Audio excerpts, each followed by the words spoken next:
catch up with the man and his mission.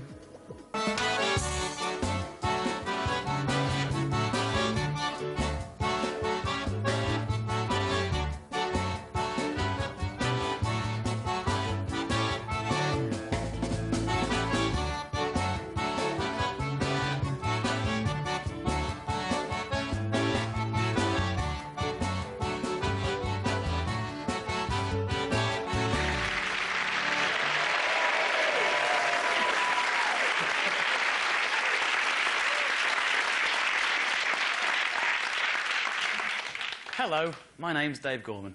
I've got a very strange story to tell you. It all started a few months ago. I went out for a drink with my flatmate Danny. That's him, there. Not sure why I'm showing you that, because that's him there. He's in tonight. Hello, Dan. You all right? Say hello. Hello. There you go. Myself and Danny were out drinking because it was his birthday. He'd had a lovely video camera as a present, so myself and him and that camera and a few mates went out on the lash. And we were getting really drunk. We'd reached that pit of despair, otherwise known as tequila. I've never been quite this drunk. So I started telling Danny stories, because that's what I like to do when I'm drunk.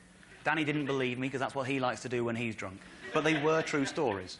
I swear on my life, it's absolutely true. I'd been told that the assistant manager of East Fife Football Club was also called Dave Gorman, which I didn't know about, and I've been to Scotland several times since, and I've now discovered that no one knows. However, I told Danny that fact, and he didn't believe me. And I said, it's true. And he said, it's nonsense. You're going on with yourself. I said, it's true. And I told him more stories. Once upon a time in a pub in Manchester, taxi driver comes in, shouts taxi for Dave Gorman. Me and another bloke both stand up. We stare each other out for about 20 seconds. I make him show me some ID, so I check he isn't just a blagger stealing my taxi. He was a Dave Gorman, but then he had to go, because apparently that was his taxi. And I was telling Danny this. He says, no, nonsense, you're making it up, bollocks, you're carrying on with yourself, all nonsense. It's not that far-fetched. There must be hundreds of other people in the world also called Dave Gorman. He's going, nonsense. I said, right, we'll prove it. And so that night, we stayed out all night drinking. And at 6:30 in the morning, we found ourselves at King's Cross train station, where I bought for myself and for Danny tickets from London to Glenrothes in East Fife. Now, I'm aware that not everyone who's going to watch this is going to know where that is. So here's a map of the journey we made. We started down here in London, obviously. This is not a 20-minute journey, this is a long journey. This is 4 hours in a train, all the way up here into Edinburgh. We changed trains in Edinburgh, and then we went into Glenrothes. In Glenrothes, we got in a taxi. I said, East Fife Football Club, please. He said, certainly, sir. 20 minutes later, he had to stop twice to ask for directions. You've got to panic about a football club when that's happening. We get to the game, the only two Englishmen ever, surely, to travel from London at 7 in the morning in order to watch East Fife play football. That's never happened before, that's never happening again. Brilliant. We're freezing cold, we're hungover, we're wearing yesterday's clothes, we stink, and we're watching East Fife play Brechin City to a dismal 1-1 draw. At the end of which, we go and knock on the club door, and I say, hello, I'd like to meet the assistant manager, Dave Gorman, please. And this big Scottish guy goes, F*** off. I go, no, I would, really, I'd like to meet him. He goes, what's your name? I go, Dave Gorman. He goes, right, F*** off. I go, no, look, I've got my ID and everything. Look, that's me. Look, that's my face. That's my name. I'm Dave Gorman. He goes, all right, come in. I'll see if he's around. Dave Gorman had already overheard the kerfuffle. He came out to meet us. Absolutely lovely man. He's East Fife through and through. He used to be the goalkeeper. He's now the assistant manager. It was an absolute pleasure to meet him. Most importantly, I got to shake his hand. Here he is, the assistant manager of East Fife, Mr. Dave Gorman. That's what he looks like, but this is what he sounds like. Hello, my name's Dave Gorman. There you go. And it was such a nice thing to meet him. It was so good. It was so nice, but I didn't really know what to say. Because I don't really know much about football, and I'm not, you know, drunk and hungover, and I don't know what's going on. So the only thing I could think to say was, have you ever met anyone else called Dave Gorman? All right, this is what happened. This is a comment. We've got it on tape. Have you ever met anyone else called Dave Gorman before? No. You haven't? No. Right, now you heard that, didn't you? The straight question. Have you ever met anyone else called Dave Gorman? No. So there's no other Dave Gormans in your family or anything? My father was named David Gorman. Have you ever met any? No. Any of your family? My father. He forgot his own father. Can you imagine that? It gets worse. My father was named David Gorman, and my grandfather was named David Gorman. And as far as I know, that's it. Do you know any? No. Are you related to any? My father and my grandfather. There's two Dave Gormans. There's two generations of his own family that he's forgotten. How on earth do you forget that? The fact that you're Dave Gorman III ought to be a bit of a clue. frankly, but you heard him say my father, my grandfather, but apart from that, that's it. My son is named David Gorman. He is. It's sort of a family tradition. It's a sort of a family tradition? It's the only name that family bloody knows. I'm not expecting to tell me he's married to Dave Gorman next. He's Dave Gorman Central, that man. It's incredible, but the most important thing to take away from that, don't be angry, be happy, because he's just told me his son is called Dave Gorman. So I asked him, can we meet your son? He said, well, you can't meet him right now, he's a policeman, he's on duty, but I can give you his phone number if you like. I said, absolutely. We took his phone number, we got a train back into Edinburgh, we rang young Dave Gorman from the hotel, lovely bloke. I rang him up going, hello, it's a bit odd this, my name's Dave Gorman, I'd like to come and meet you later, if that's OK. We met your father earlier on. He went, yeah, I know. I was going, well, can we? Eventually, he said, all right. We went out the next afternoon to meet him. We got to meet another one. Here's me, shaking his hand. The young man, policeman, Dave Gorman. Oh, look at that. Looking slightly more frightened than his father, in spite of his policeman status. That is what he looks like, but this is what he sounds like. Hello, my name is David Gorman. Bear in mind, you know the answer to this question. You know his family. All right?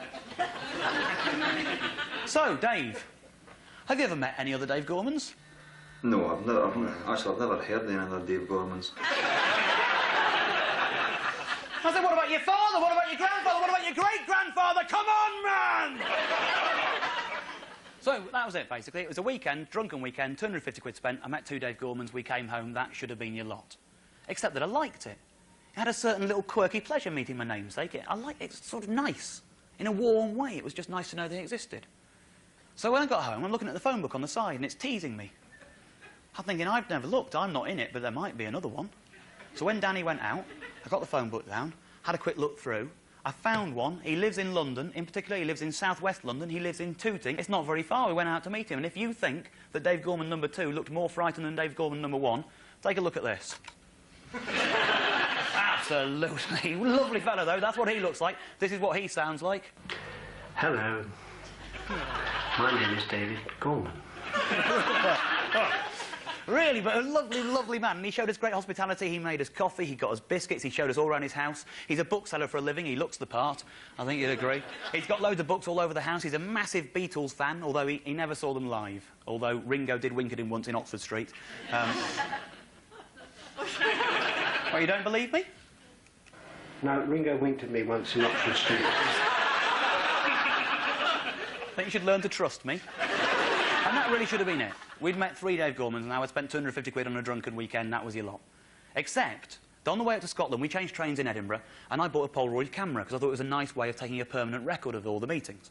And so I'd taken these Polaroids of all of them. There they are. And I got them all to sign them and I thought it was a nice way of recording the differences between their faces and their names and the rest of it. And it was lovely. And I like those. I think they're very beautiful objects, these pictures. These are photographs of Dave Gormans taken by a Dave Gorman. I think that makes them a bit special. And I didn't know what to do with them. I thought, you can't take those home and just put them in a drawer, can you? You've got to do something proper and nice with them. You can't just leave them on the side. You can't put them in any other photo album with other people, with other names. That would be wrong. The only right and proper thing to do with those pictures is to buy a special photo album for them. So that's what I did. I went out and got a photo album straight away. This is it. Not sure why I'm showing you that there, because this is it here. And that, I think, is a very beautiful object. Now, that is a Dave Gorman-specific photo album. Now, there's 2 things you can do. You can't put other people's pictures in there, can you? That would sully it. That would make it dirty. That would be impure. That would be wrong. The only thing to do with that, you've got 2 choices. You can either leave it as it is, or you can try your hardest to fill it up with other pictures of other people also called Dave Gorman. And I think you know which side of the fence I fell. So I wasn't sure, though, how to go about finding more Dave Gormans. And then I remembered I'd discovered an interesting fact. When I'd gone through the phone book to find the guy in Tooting, I discovered an interesting fact about the phone book. There is one. I don't know if you know this. You get your phone book for free. You also get the phone book of a neighbouring area for free if you ask nicely. But you can buy other phone books, OK? If you don't believe me, this is the form in the back of the book. OK? And this is the section you want to be looking at. OK? Phone books can be ordered individually, as regional sets, or as a complete collection. Paperback phone books, £6.50 each. Hardback phone books, if available, £7.50 each. So, obviously, first thing I did, straight away, I went out and got myself some more phone books. Now, armed with those, I start going through and ringing up all the Dave Gormans I can.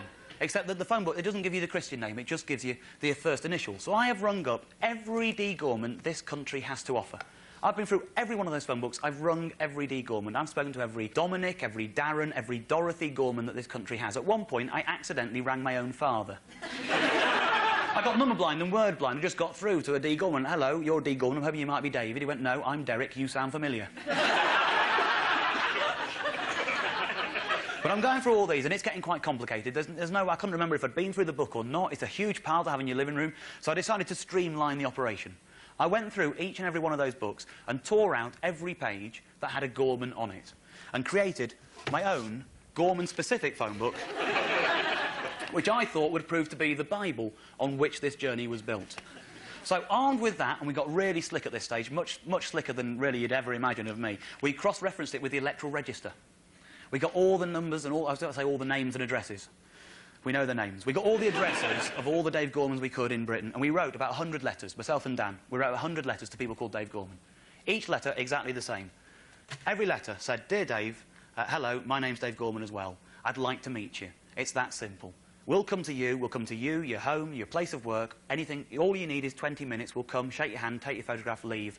Please, please, please, give me a ring on this number if you're interested. Imagine you've sent that letter out to 100 people. They're all called Dave Gorman.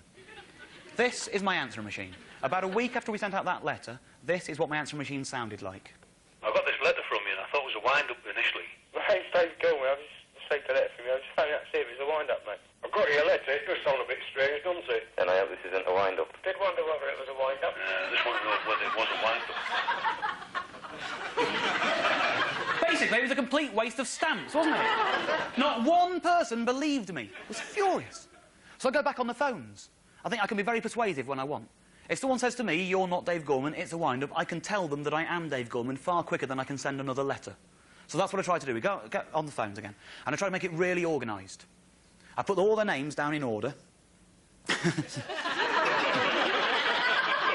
Not sure how you do that, right? But I put them all on a piece of paper anyway, right? And I got a pen and I sat down on a Monday morning. I treated it like a job. I'd go to work, I'd go through, crossing them off. It was a Monday morning. They're all at work. I'd ring 50 in a day. I'd be leaving 50 messages all over Britain with people called Dave Gorman. Every message the same. Hello, Dave Gorman. It's Dave Gorman here. You've probably had a letter from me. It is not a wind-up. I really do want to meet you. Please ring me back on this number and we'll arrange it. But please, bear in mind, I've left this message with 50 people. They're all called Dave Gorman. So when you ring me back, please give me a little bit of information about yourself. Tell me where you're calling from. Give me your number. Imagine you've done that on a Monday morning, then you go out for Monday afternoon, you come back and you find things like this on your answering machine.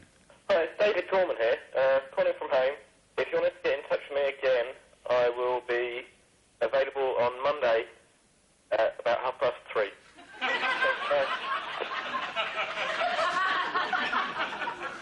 What possible use is that to me?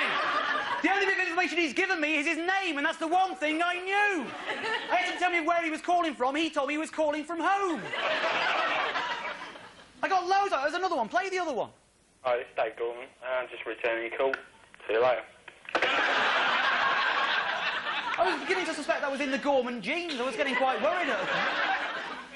Eventually, one Dave Gorman rang me. He spoke to me in person. He said, it's fine, I'd love to meet you, not a problem. I was delighted. The only problem with that is I wanted to do it properly. Now, when we went to meet the first three, Danny had his video camera with him, and I liked that. I liked having a permanent record of the event. It felt good. I liked watching them at home when I got there. It was lovely. It also made them take us a bit more seriously. It was like we were on a project. The only problem, they didn't take us too seriously because it isn't a very good camera. This is Dan's camera he got for his birthday. Now, that is a home-use model. It's quite nice, it's quite pricey, it does the job. But it's not spectacular, and you're not professionals, you're just two idiots with a camera. I wanted them to treat us like we were professionals and make them think it was a bit of a project. So I went out to Tottenham Court Road, I spent a few quid, I bought Danny some toys for his camera. This is what it looks like now. And I'll tell you what, they take us seriously now, they do. Oh, you would, wouldn't you? It's a beauty, isn't it? You put a furry mic on it, all of a sudden you're a professional. Honestly, that's how the world works. It's a fantastic thing. It's a beautiful camera. You've got it with you tonight, haven't you, Dan? Look at that. Take a look at that beauty. Look at that beauty. Oh, absolutely. So, armed with that, we go off to meet Dave Gorman number 4. And I swear, not a word of a lie, I swear on my life, it's absolutely true, the very next Dave Gorman who agreed to meet us, Dave Gorman number 4, lives in Glenrothes. In particular, he lives a mile and a half from the front door of the first Dave Gorman we met. So we get back on the same train for another 4-hour journey, all the way back, another 170 quid on a train fare to meet him. I was furious. We were prepared this time. 4-hour journey. We knew it was coming this time. We'd done it a week before, so this time we bought a deck of cards. We're whiling away the hours, and then a sudden, horrible thought entered my head. I suddenly realised I was sober. The first ones had been done in drunkenness. And now I was sober. I'd crossed a line. I was doing this on purpose. That's quite frightening. I needed to know how was it going to end? What was I doing it for? And I was doing it to prove Danny Wallace wrong, because he said there weren't that many in the world. So I wanted to know how many he thought was loads. So I asked him. And he put the deck of cards in my palm and went, that many. And I cut the deck, and it was a 7. And I thought, piece of piss. And he went, no, no, no. That many. And I went, 52. And he went, and the jokers. So now, we're on our way to find Dave Gorman number 4, and I'm trying to think of a way to find another 50. But most importantly, we've got to find number 4 first, so that's what we did. We got a train up into Edinburgh. This time, we didn't do all the way into Glenrothes, we got a train into Kirkcaldy and we changed there, because although he lives in Glenrothes, he works in Ladybank on a golf course. He's the greenkeeper. Here he is, Dave Gorman. What a lovely lad. He's got mischief in his eyes, hasn't he? He's got a little cheeky grin. Oh, he's a fantastic little fella. You can hear it in his voice as well. That's what he looks like. This is what he sounds like. Hello, my name's David Gorman. Oh, isn't he great, isn't he? Oh. You want to cuddle him, don't you? Arr, he's a lovely young lad. Really is. And obviously, what I say to all of them, I said it to him as well. I asked him if he'd heard of any other Dave Gormans. I've heard of Dave Gorman, his wife keeper, the former goalkeeper. Oh, for a minute there I thought we were onto one, and then it turns out to be the first one we met. He's the former keeper, he's now the assistant manager. And that makes sense to me. He's a young lad, he lives in East Fife, presumably he follows the football. But apparently that is not the reason he knows him. I've heard of him, but that's because my dad, he's helped my dad out. My dad done a wee bit of football coaching. It turns out his dad is a man called Jackie Gorman. Jackie Gorman works with Dave Gorman at East Fife Football Club. And I think we can all remember when I asked Dave Gorman at East Fife Football Club if he knew any other Dave Gormans, the answer was no. Now, if I worked anywhere, which I don't, but if I did, and a Jackie Gorman came to work with me, I think at some point during the first 10 years, it would occur to me to have a conversation with him about the fact that we shared a surname. I probably would have found out that his son shares my whole name. I would have remembered that fact. Then when I came up to ask me that fact, I would have told me that fact, and it wouldn't have cost me another 170 quid getting on another train, making the same journey to be 5 miles from where I'd been stood 1 week before. Not a very happy man about that. Not his fault. He's lovely. It's the other one. He's absolutely lovely. He's charming. He's a lovely... He's a little boy racer with his car, and he so likes driving, he volunteered to give us a lift. We didn't have to get the train back into Kirkcaldy. He gave us the lift, and I'll tell you what, he was faster than the train.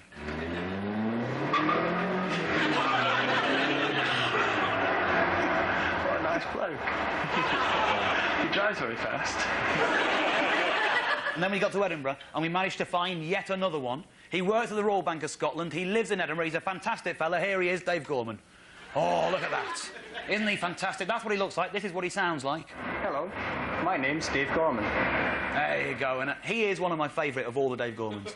He really is. This man here, he's one of my favourites, not least because in that picture it looks like I'm wearing a glove puppet.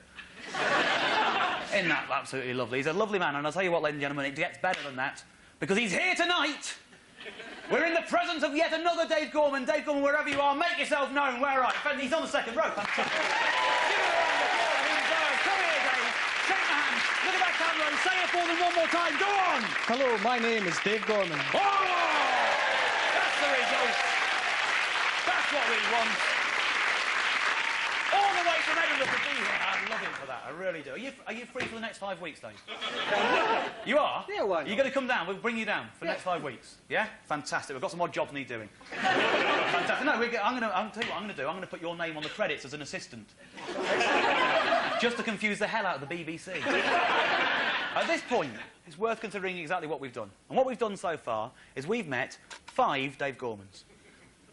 But to meet them, we've had to travel 1,890 miles. And I think you'll appreciate that gives us quite a satisfying statistic of 378 miles per Dave Gorman. And I think that's quite nice. I think that's lovely. I think that's got a certain natural beauty to it. I think anywhere below 300, that means your name's a bit too common. You don't want to bump into a namesake on every street corner, do you? You want to be confident you're opening your own post. Over 500, that's too far. That's crazy. Who'd do that?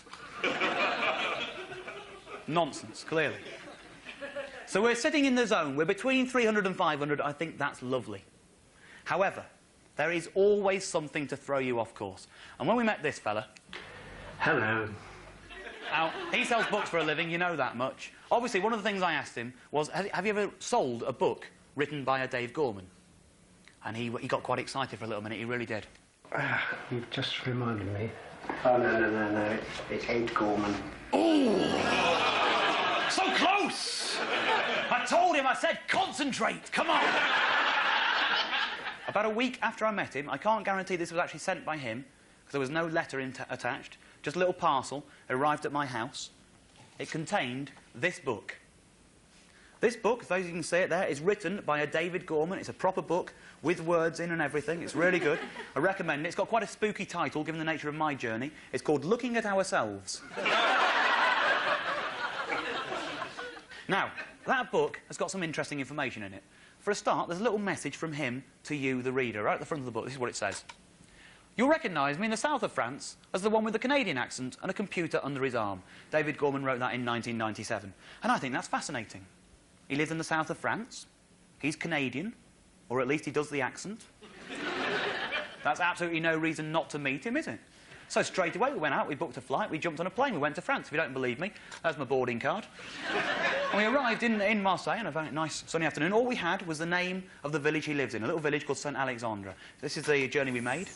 All the way into Marseille we landed. We didn't know where St Alexandre was. All we knew was it was a tiny village. He was a Canadian and he lived there. I thought, we'll find him, easy. So we get to Marseille, we hire a car, we buy a road atlas, we jump in the car, we drive 150 kilometres into the south of France. Absolutely beautiful village, absolutely stunning. You could throw a stone over the whole thing, it's that small. We're walking around the village. I don't speak French. I'm armed with this book. I'm just walking up to people going, Où est David Gorman? Où est l'homme ici? Où est Monsieur Gorman? Most people give me a bit of a wide berth, clearly. But we managed to corner a couple of mechanics, and they're both fantastic men. David Gorman. David Gorman. Gorman. Now, I don't speak French. I've no idea what he was saying there. But his friend came out to help, and I'll tell you what, this man is possibly the most French man you've ever seen in your life. Look at this.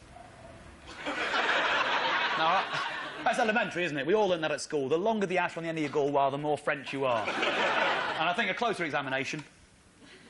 Oh, he's French, all right. Now, the first one, the guy in the blue shirt, I don't speak French. He sort of went, oh, come with me. Also, I don't actually know what he said, but he didn't mind when I followed him. He took me around into the little village centre, the little sort of town hall in a village style. And in there, about 8 people. None of them speaking English, me not speaking French. They worked out exactly what I was after. They knew who I was talking about. They recognised his picture. They got this map out. They photocopied it. This is the map they gave me. There you go. And they drew directions to his house. This is the village here. This is where we were. But he doesn't live in the village. He lives out in the sticks. So they drew all these arrows, taking us out on this route here, up round this little hairpin here, up these little lanes, all this way up here. X marks the spot. That's about where he lives there. We followed that journey. It took us about 50 minutes to walk there.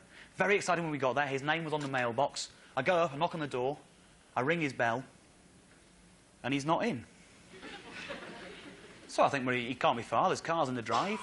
Nowhere to go. We'll hang around for a bit. 20 minutes later, he's not come back. I'm getting a bit panicky. I'm in the south of France. I'm with my flatmate. What the hell am I doing? I'm getting a bit panicky. 20 minutes later, I'm getting very, very nervous indeed. I go and speak to his next-door neighbours. One of them doesn't know where he is. The other one doesn't know who he is. I'm getting even more worried now. After about an hour outside his house, I go back into the village again with this book, and a bit more urgent this time, going, ooh-ay! Ooh-ay! Ooh-ay, David Gorman! What's boat I found someone who knew where he was. I discovered a very, very alarming fact. He's in London.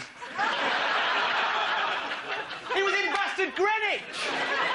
He was 5 miles from my own front door when I'd been stood 1 yard from his. So we get back in the car, we drive all the way back down to Marseille, we jump in a plane, we fly all the way back into Gatwick, and from Gatwick we get a taxi to his mate's house in Greenwich.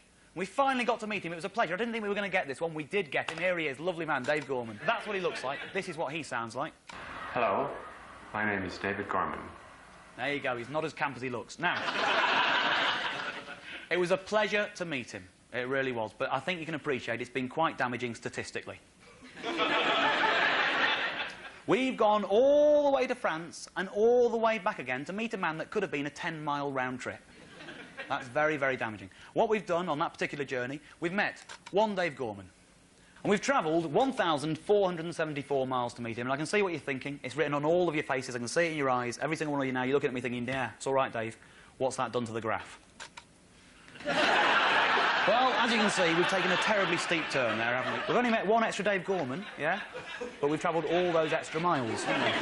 Well, that's just crazy, isn't it? It's gone wrong at that point. Basically, that's what's happened. And now you're trying to do the maths in your head, I can see. Your eyes are flickering. Is that between 300 and 500 miles per Dave Gorman? Don't worry. You don't need to do any thinking. I'm here to do that for you. You rest your pretty little heads. That's the zone. Okay. That's what we're aiming at. That's a kind of golden cone there. Between the bottom line, that's a kind of... That represents 300 miles per Dave Gorman there. That top line there, that represents 500 miles per Dave Gorman. Anywhere within that kind of golden cone, we're on target, OK? That is a golden cone of Gormanness. That's what we're aiming at. Let's see, if I put that graph onto that zone, let's see how we figure. I know. I share your disappointment, I really do. Really, no, I know exactly how I felt the first time I saw it. I feel for you. That's where we are. We've travelled 3,364 miles. We've met 6 Dave Gormans. We are sitting at 561 miles per Dave Gorman. That's not so far out of the zone. That's not so bad. We shouldn't be downhearted. We can rein that in if we work harder. And I'll tell you what, I've been to France and back. I think you'll agree I am committed to this idea. And I'm delighted because we've added 6 Polaroids to that album. And that delights me. If you see one of these men on your travels, I ask only one thing of you. That you respect him. Don't make a nuisance of yourself. Don't be telling him that he's a Dave Gorman. He knows that already. But do, please, give him a big hello hug from me. Now, I know most of you are thinking, yeah, I'll do that. That's fine, that's a good idea. I also know that you are members of the public and therefore fickle. Which is why I'm asking each and every one of you to take an oath of allegiance, swearing that you will respect the Dave Gormans of the world. Ladies and gentlemen, I'm asking you all, please, to raise your right hands. Follow the words on the screen and say it with me. I solemnly swear that I will do everything within my power to respect, honour and, if necessary, obey all Dave Gormans. I promise that whenever I meet a Dave Gorman, and I will say hello from you, the Dave Gorman I see before me now. And also from your fat mate Danny. I will do this wherever in the world I so happen to be.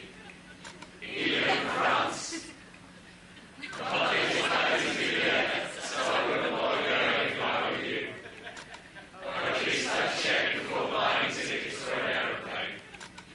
Or not a ticket perfect, for he is the man that bears that name. Forever and ever, Dave Gorman. My name's Dave Gorman, the search continues. Thank you very much. Good night. More Dave Gormans on BBC Two, same time next week.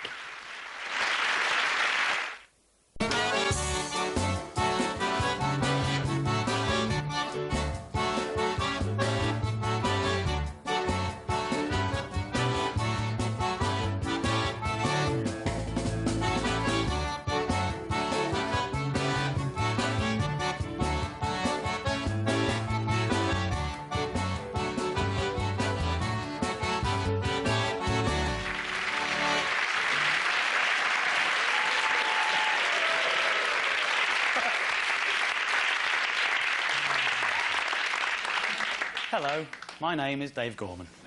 For the last few months, myself, my flatmate Danny, his video camera and my credit card have been trying to find, meet, shake the hand of and photograph everyone we can called Dave Gorman. We've been trying to find 54 Dave Gormans because Danny has challenged me to find one for every card in the deck, including the Jokers. He's that kind of flatmate. Our first Dave Gorman lives in East Fife. Hello, my name's Dave Gorman. He told us about his son, who's also called Dave Gorman. Hello, my name is David Gorman. From there, we went back down to London, managed to meet this man. Hello. Before heading back all the way back up to Glenrothes to meet this fella. Hello, my name's David Gorman. And then into Edinburgh to meet this one. Hello, my name's Dave Gorman. We've even been to France.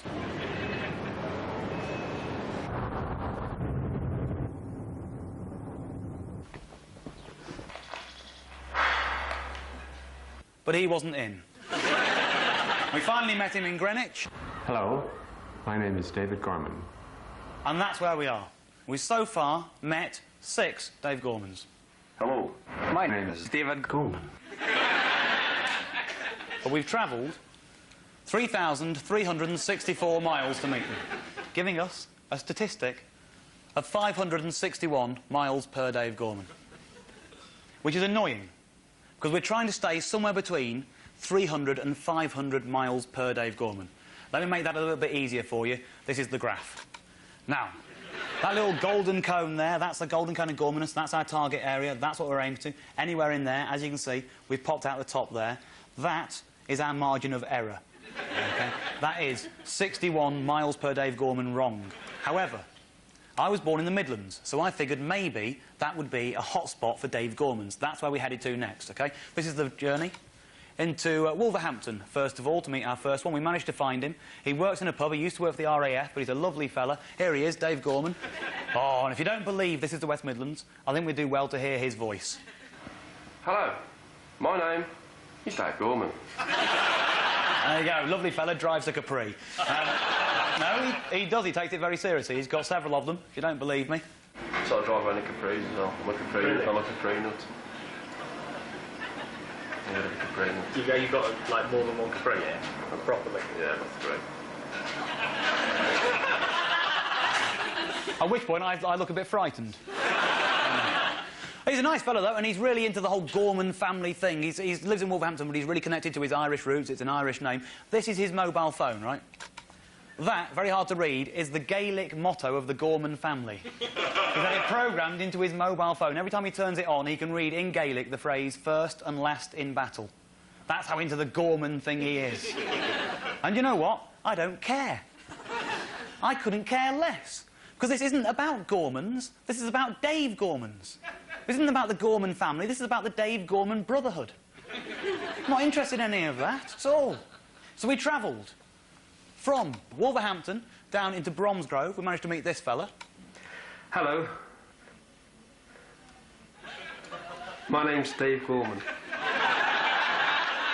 From Bromsgrove, we then headed into Royal Leamington Spa, where Dave Gorman refused to meet me.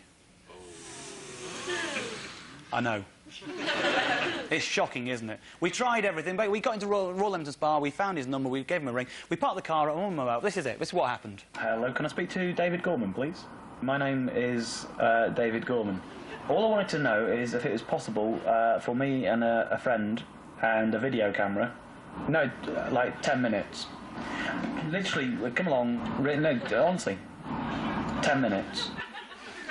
And you see, I'm being perfectly polite there, aren't I?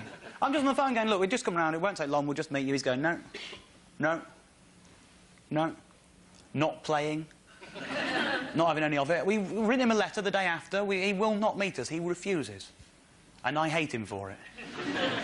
And the worst thing about it is I think Danny was enjoying it. I spoke to him, though.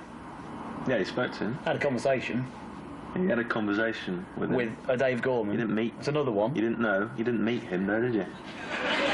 No, but you heard me talking to him for a while there. I heard you talking to someone, but we haven't met another Dave Gorman. That doesn't count as cheating. That doesn't count.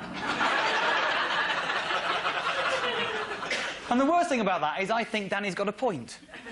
I think he's right. It isn't enough to know that they exist. I want to shake their hands. That's what we're doing. So he doesn't count. And you know what? I'm annoyed because I want to show you his face. I want you to know what he looks like and know what he sounds like. And I can't show you that. I've got no choice but to guess. I've never met him, but I think he might look something like this. It's just a guess. Obviously, I might be wrong. He might look something like that. It's just a guess. I might be wrong. He might look something like that. But I don't care.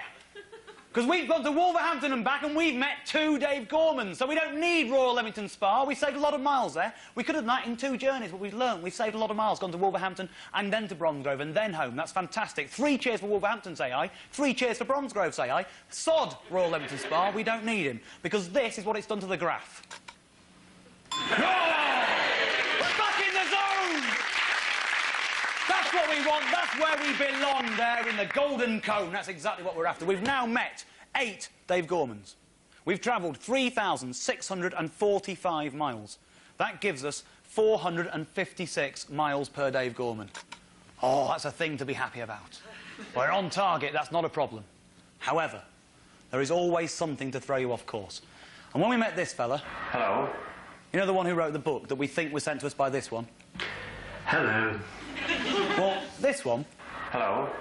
Lovely fella, you know, we had a nice time when we met him, shared a glass of wine, all that. And I had his book with me as well, and he's written a book. It's rude, isn't it, if you meet the author, not to ask him.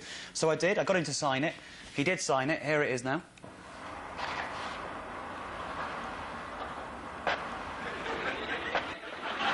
Now that is a quality inscription on a book as far as I'm concerned. You don't see that very often. To David Gorman from David Gorman, that's the result. If you saw that in a second-hand bookshop, you'd think the world's loneliest man was giving himself a birthday present, wouldn't you? It's a fantastic thing. I'm very proud to have that. Oddly, he's managed to write my name differently to his. I can't do that. However, one of the conversations I have with all of them is to ask them how they would go about finding more Dave Gormans and so on. And I asked him, and he was full of suggestions. He said, well, have you tried phone books? I said, yes. He said, have you tried the electoral register? I said, yes. And then he came up with a great idea. The thing you can do, I mean, this is just one thing, is all the main domains like that, you can send an email out to David Gorman at AOL.com or Dave Gorman or D Gorman or tell them what you're doing. I think that's that could be a very fruitful route for us. That was his idea. I'll just explain that to anyone who doesn't understand him. What he's suggesting is you find internet service providers or big domain names and you write to Dave Gorman at that address and you send them an email and they might or might not exist. And that's what we decided to do. Myself and Danny sent about 3,000 emails out. It took us 2 days to do it. We found every internet service provider in the world that we could, and we tried every permutation of a Dave Gorman-style email address. We'd do Dave Gorman, Dave.Gorman, Dave_Gorman, Gorman Dave, David Gorman, David.Gorman, David_Gorman, Gorman David, Davy Gorman, Davy.Gorman, etc., at everything we could find in the whole wide world. We sent out 3,000 emails. And then we sat and watched the computer almost explode. Things coming back all the time saying, message undelivered, address does not exist, message undelivered, address does not exist, message undelivered, address does not exist, message undelivered, address does not exist. 2 of them exist. One of them wrote back to me, basically saying, what the hell are you doing? I wrote back to him saying, I'm trying to meet Dave Gormans. He said, I'd love to meet you, but I can't. I'm really busy. I've got a family. I'm flying out the country. I work long hours. Every excuse under the sun. I wrote back to him saying, you only need 20 minutes. I will come to you wherever you are. Don't worry about it. Please say you will meet me. Eventually, he gave in. Eventually, he yielded to my charms. He sent me a very charming email. This is it. David, my flight is now scheduled for Tuesday morning, so I will have a couple of hours, 1200 to 1400, no, the military styling there, on Monday, 22nd of May. We could get together if you can work it out. I'm staying in a hotel on a US military installation in Vicenza, Italy. My phone number is blah, blah, blah. Feel free to call and we'll work out the details. Thanks, David. Now, I opened that email on midnight Saturday. He can meet me noon Monday. Suffice to say, Sunday morning was a bit of a panic. I woke up in the certain knowledge that I was going to make that appointment. I had to fly out to Italy that day. So I run around, I ring travel agents, I managed to book 2 tickets from London to Venice. I run into Danny's room to wake him up. He's not there. That means he's at his girlfriend's house. He doesn't give me her number. So I'm running around town now trying to find a friend of Hannah's. I find one, I bully her, get nothing. I bribe her, I get a result. I ring Hannah's house, I cause one almighty row. Imagine the scene. He's promised her the weekend, just the two of them, no more of this Dave Gorman nonsense. All of a sudden, I'm taking him to Venice. One of the most romantic cities in the world. She was furious. He wasn't happy either, but he's got no moral stance. He can't argue. I've already bought the tickets. He's got to come. So me and Danny, we flew out to Venice. If you don't believe me, here's my boarding card. There you go. Economy. It's not a happy life. We arrived in Venice. Here it is on the northeastern part of Italy. And I can tell you for a fact, it is absolutely impossible for two men to take a two-day trip to Venice and not appear to be taking a romantic weekend away. Can't be done. Everywhere I went, a little nudge, a little wink. On the plane, I had a pudding. You want 2 spoons with that? Shocking. Really was. Anyway, we've landed in Venice. If you don't believe me, here's more proof of me in Venice.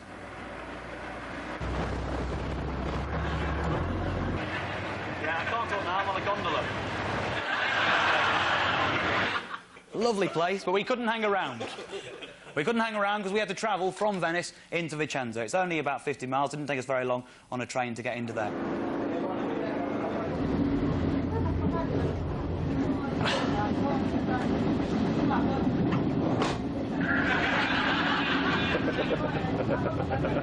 We found a little hotel, £25 a night. They offered us 1 room. We took 2. And from there, I rang the military installation on which Dave Gorman was staying. You're connected with the U.S. Army Vicenza switchboard. He wasn't in. But his wife was. So I spoke to her instead. I was getting worried. After that trip to France, I was half expecting to find he'd been transferred to some military exchange system. He was now guarding Buckingham Palace. However, he was fine. They were going to be at this restaurant the next day at 12. She said, it's absolutely fine. He's looking forward to meeting you. We're going to be with the family. You'll recognise us. We're the only ones there not in uniform. We'll have a bunch of kids with us. We're looking forward to it. I thought we were going to go all the way to Italy and not get him. We did get him. He's a lovely man. He's a gentleman soldier from Alabama, one of the most charming men I've ever met in my life. Lovely fella. Here he is, Dave Gorman. Oh, look at him. He's lovely. Lovely, lovely, lovely, lovely man. He really is. Really polite. You know, the southern states, they just kind of, everything, sir. It's beautiful. Lovely bloke. That's what he looks like. This is what he sounds like. Hello. My name is Dave Gorman. And he was with the family exactly as she'd predicted. Everyone smile. There they are. Lovely, lovely family. But this is heartbreaking. It's absolutely devastating. You see this little baby here in his mother's arms. 18 months of age. That little boy there, his name is Justin David Gorman. Oh! Oh! Can you imagine the fury in me there? In Italy, so near and yet so far, Justin David Gorman. Oh! To be honest, I think he was just as unhappy as I was. Really. Absolutely shocking. Couldn't they look at that family there, happy, smiling, unaware of the dark secret of a child they're tormenting me with. Little devil boy there. It's frightening, isn't it? However, there is some good news. Because this lad here, that's his eldest son, and his name is David Gorman. Yeah! Oh! That's what you wanted. All the way to Italy, we got 2 for 1 out of it. What great value Italy holds. I was delighted. What a pleasure. So we got to meet him as well, and there he is. Oh, what a lovely, lovely fella. Absolutely fantastic. What a great family. To be honest, I put that Justin David nonsense behind me. Oh, really? He's more than pulling his weight. We got 2 for 1 in Italy. What a fantastic result. Not just for gentleman soldier. Hello. But also a 10-year-old boy. Hello, my name is David Gorman. We got ourselves a father and son package. 1, 2, 3. Hello. Our name is David Gorman. There they are in perfect harmony. Most importantly, we added 2 new Polaroids to the album. OK, and incidentally, people do quibble when they see that photo. I'm going to just show you this properly. We have checked. He is a David Gorman and not a David Gorman. OK, we've taken that seriously. So we left. Very, very excited. We'd gone to Italy expecting 1 Dave Gorman. We'd found 2. We left, but not before Dave Gorman Sr. took a nice little souvenir photo of us. All right. That's great. Thanks again. No, thank you. Really, really do appreciate it. It's been a pleasure. You haven't got much time, and it's great. That was a pleasure. Y'all take care, guys. Yeah. Do you know what makes me happy? I've met him, and I now know he started his collection. Makes me feel good. Now, I went to Italy expecting to find only one Dave Gorman. We found two. That got me so excited. We left there. 20 minutes later, we were on a train on the way back to Venice. From Venice, we took a speedboat to the airport. I was so excited. I wanted to get home and draw that graph. I got my felt tips out on the plane. This is what happened to our graph on that trip.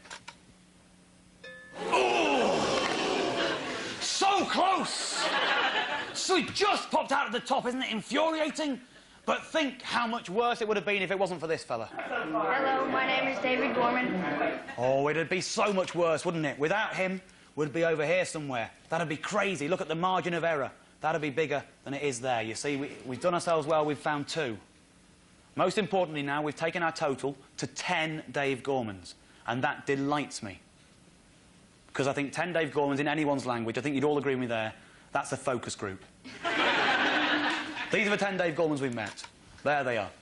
Now, let's compare them with a random sample of the population at large. Let's say maybe the first 5 people on the first 2 rows here. OK, so from you, madam, to you, sir, with the glasses, and the same on the row behind you. Now, I don't know how this is going to work out. Let's have a look. Of the 10 Dave Gormans we've met so far, I can tell you for a fact that 40% of them are Scottish.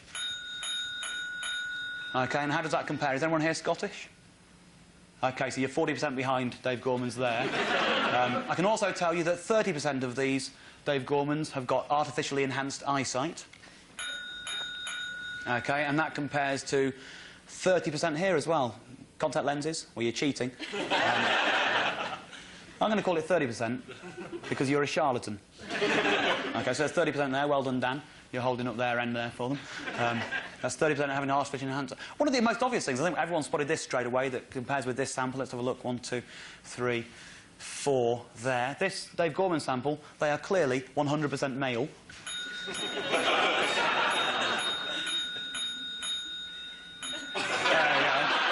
Which compares with only 60% from the sample of the population at large. So clearly, Dave Gorman's far from average at that point also.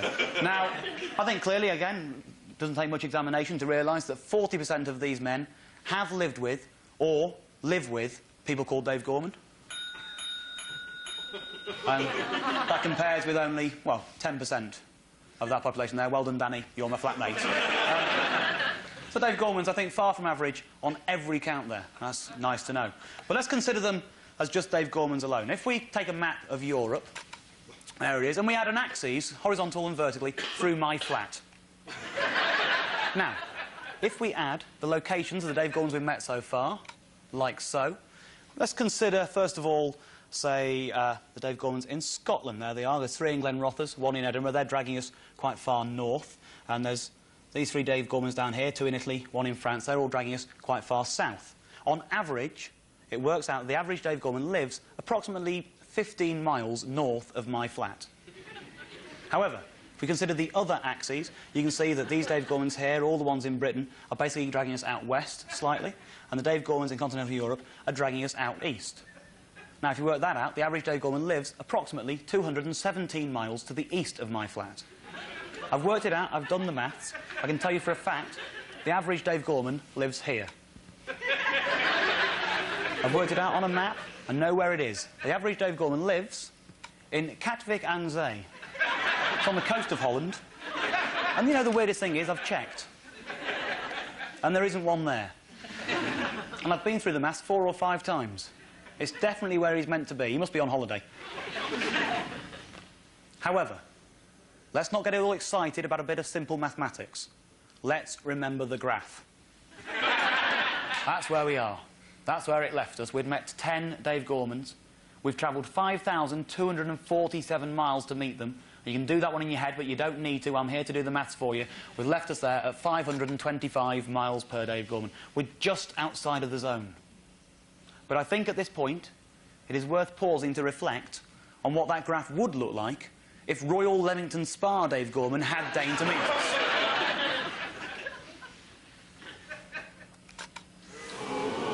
We're in the zone now, aren't we? You get an extra Dave Gorman earlier on, you get an extra Dave Gorman later on. That's the way it works. We're in the zone now. I think some of you are beginning to share my hatred for him, aren't you? I think you're beginning to see sense. However, that is not what the graph looks like, because he didn't meet us. So we're outside by 25 miles per Dave Gorman. It's not so bad. We can rein that in. We got back from Italy. I found a lovely letter waiting for me from a lovely man. You know his name. He lives in the southwest of England, a little town called Warminster. There it is. We went out to meet him as soon as we could. We didn't meet him in Warminster where he lives. We met him in a little village where he works called Bishopstrow. There I am in Bishopstrow. In particular, we met him at the seafood factory that he works at. There I am outside the factory. And here's me meeting him in his lunch hour. A lovely man. You know his name. Here he is, Dave Gorman. Look at that. Oh, what a great man he is. And I'll tell you what, because I was going to see a seafood factory, as you can see, I took my pet prawn along on my shoulder.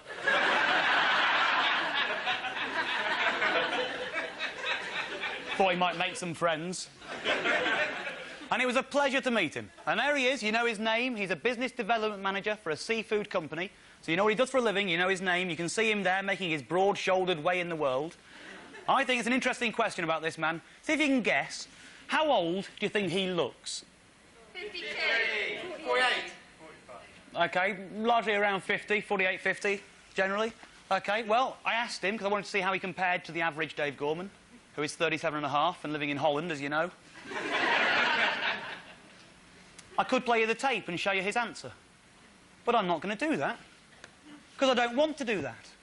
And I don't have to do that. Because he's here tonight. We are blessed. We are in the presence of yet another Dave Gorman. He's being looked after backstage by my assistant, little Dave Gorman from Edinburgh, number 5. Please, make them welcome as I say, welcome to the stage, Dave Gorman's 5 and 11!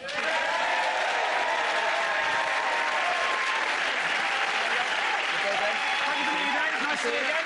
OK.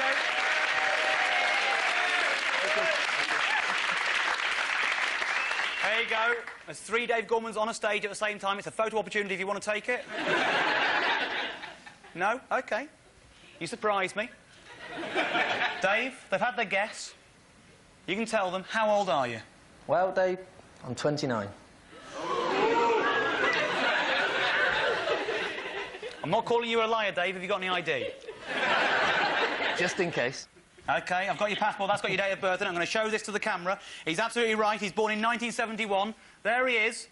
Dave Gorman, born in 1971. He is indeed 29, exactly as he says. You lot should feel ashamed of yourselves. You really should. There you go, Dave. Thanks very much for that. He's 29. He's younger than he looks. He's younger than average. It's difficult to believe, but the oldest man on this stage is the one on the end. Number 5. Very glad to have you. Go on, give him a treat. Say it for them one more time. Go on. Hello, my name is Dave Gorman. Oh! That's all I want. Thanks very much. See you again. See you later. See you later. Take him off in the bathroom. That man is 29 years of age. That man is 29 years of age, and that man is 29 years of age, and there is nothing of a mirror between us.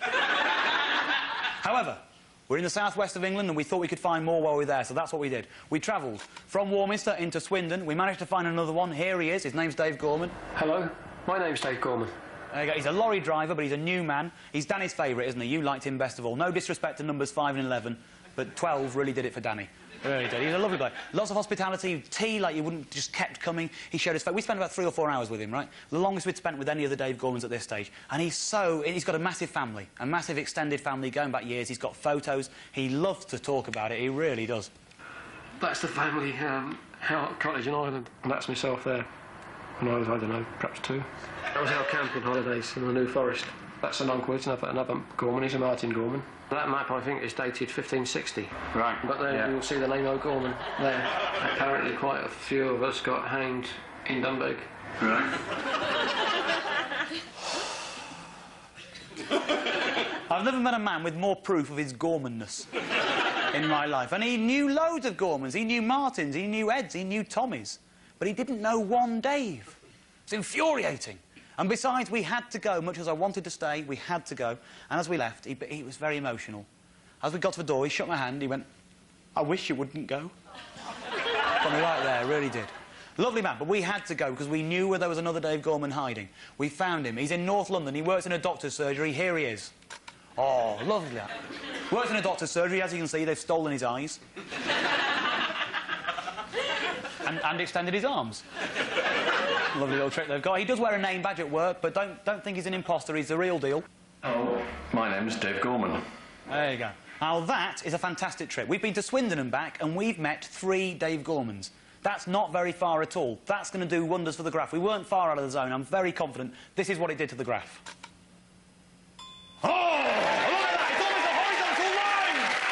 That's as good as it gets! We're straight back in there! Doesn't come much better than that. 423 miles per Dave Gorman, that is. We've met 13 Dave Gormans. We've travelled 5,503 miles. That is 423. 423 miles per Dave Gorman. That's exactly what we're after. And I'm delighted, because we've now met 13 Dave Gormans. Hello. Hello. Hello. Hello. Hello. My name's Dave. Dave Gorman. Hello. Unlucky for some, but it's lucky for me, because it's put me back in the zone. And as the numbers swell, and you see more and more of their faces, there's more and more of an opportunity for you to bump into a Dave Gorman. Now, ladies and gentlemen, tonight you've learned about a very special time in my life. I think in many ways tonight we've all spiritually met Dave Gorman 7 through 13. We have more than doubled the number of Polaroids in my album. And I hope that you have learnt some measure of respect for the Dave Gormans you've learnt about tonight. Young and old, and not as old as they look. Alike. But it's not all about tonight. Tomorrow morning, when you get up and go about your business, you might well bump into any one of these 13 men. And if that is to happen, I ask only this of you. Please, please, please, don't get in their way. Don't hassle them with your questions. But do, please, do give them a big hello hug from me. Tell them that Dave Gorman says hello, and when they ask which Dave Gorman, tell them all of them. Now, I know that most of you are thinking, yeah, I'll do that. But I also know that you are fickle people. And in a few days' time, this will no longer be the most important moment of your life. Which is why I'm asking each and every one of you to take an oath of allegiance, swearing that you will respect the Dave Gormans of the world. Ladies and gentlemen, please raise your right hands, follow the words on the screen, and say it with me. I do solemnly swear that I will do everything within my power to respect, honour, and, if necessary, obey all Dave Gormans. I promise that whenever I meet a Dave Gorman, I will say hello from you, the Dave Gorman I see before me now. I will do this wherever in the world I so happen to be. But not in my business car. For it is a sport of Terry and a rotter, who unfortunately bears that name.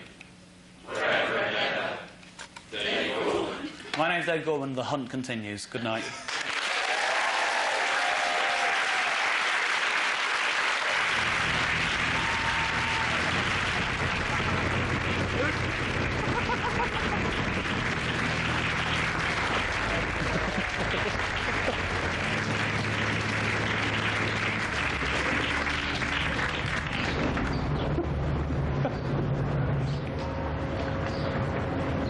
Quite the best taxi to any airport I've ever had. For us, there is only one Dave Gorman.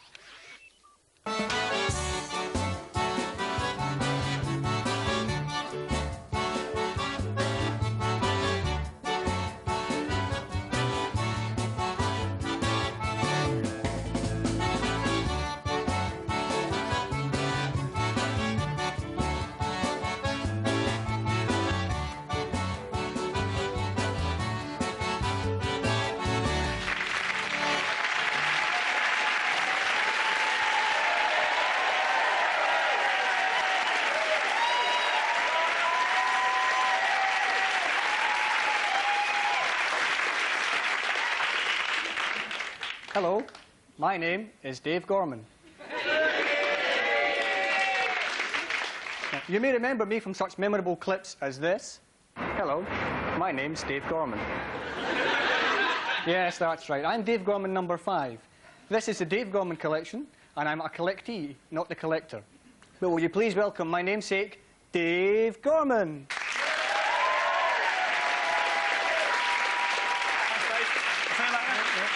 Cool.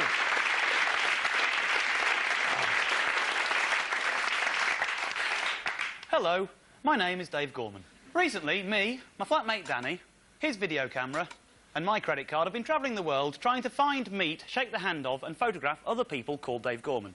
Danny has set me a challenge to find 54 Dave Gormans, one for every card in the deck, including the Jokers.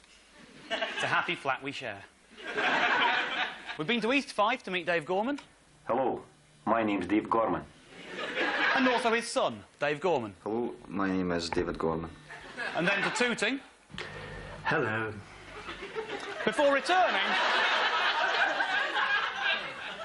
returning to East Fife and also to Edinburgh. Hello. Hello. Now, the Canadian Dave Gorman that lives in France that we met in Greenwich Hello. suggested we fire off random emails which led to us discovering this Dave Gorman. Hello. Who is an American serviceman stationed in Italy. He was one of the most helpful Dave Gormans because just like the first Dave Gorman we met, Hello. he named his son Dave Gorman. Hello, my name is David Gorman. He also named his other son Justin David Gorman. But of course he doesn't count. You've got to have rules. Then, in one afternoon in London and the South West, we met 3 more Dave Gormans. Hello. Hello. My name's Dave Gorman. So that's 13 Dave Gormans, and we've travelled 5,503 miles. All of which, I'm sure you agree, is very satisfying.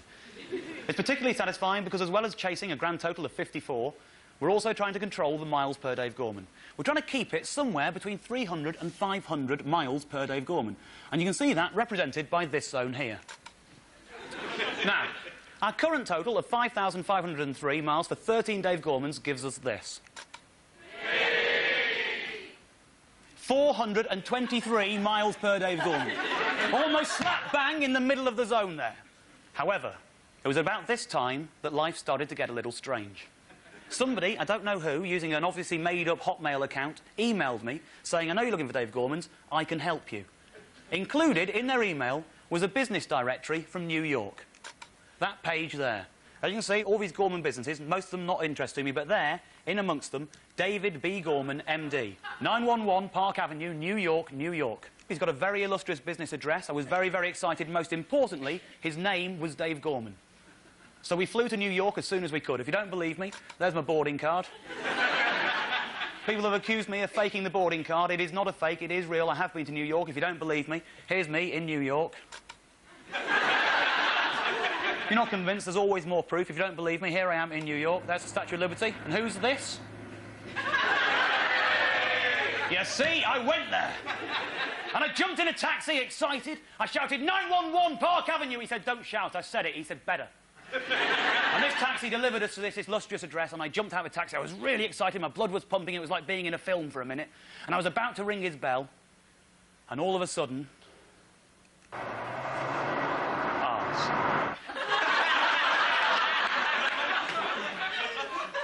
I was not happy. And why was I not happy? Take a closer look at that nameplate. B. David Gorman. B. David Gorman. I'm not having that. If we're not having Justin David Gorman in Vicenza, we're not having chuffing Barry David Gorman or Brian David Gorman or Bernard David Gorman or whatever the hell he was. B. David Gorman. No, it's not all right then. His first names, I want that David Gorman. I'm not having... It doesn't matter. No, that's cheating. B. David Gorman. That's no use to me, okay? I'm going to get a taxi, and if you want to be in it, you've got to...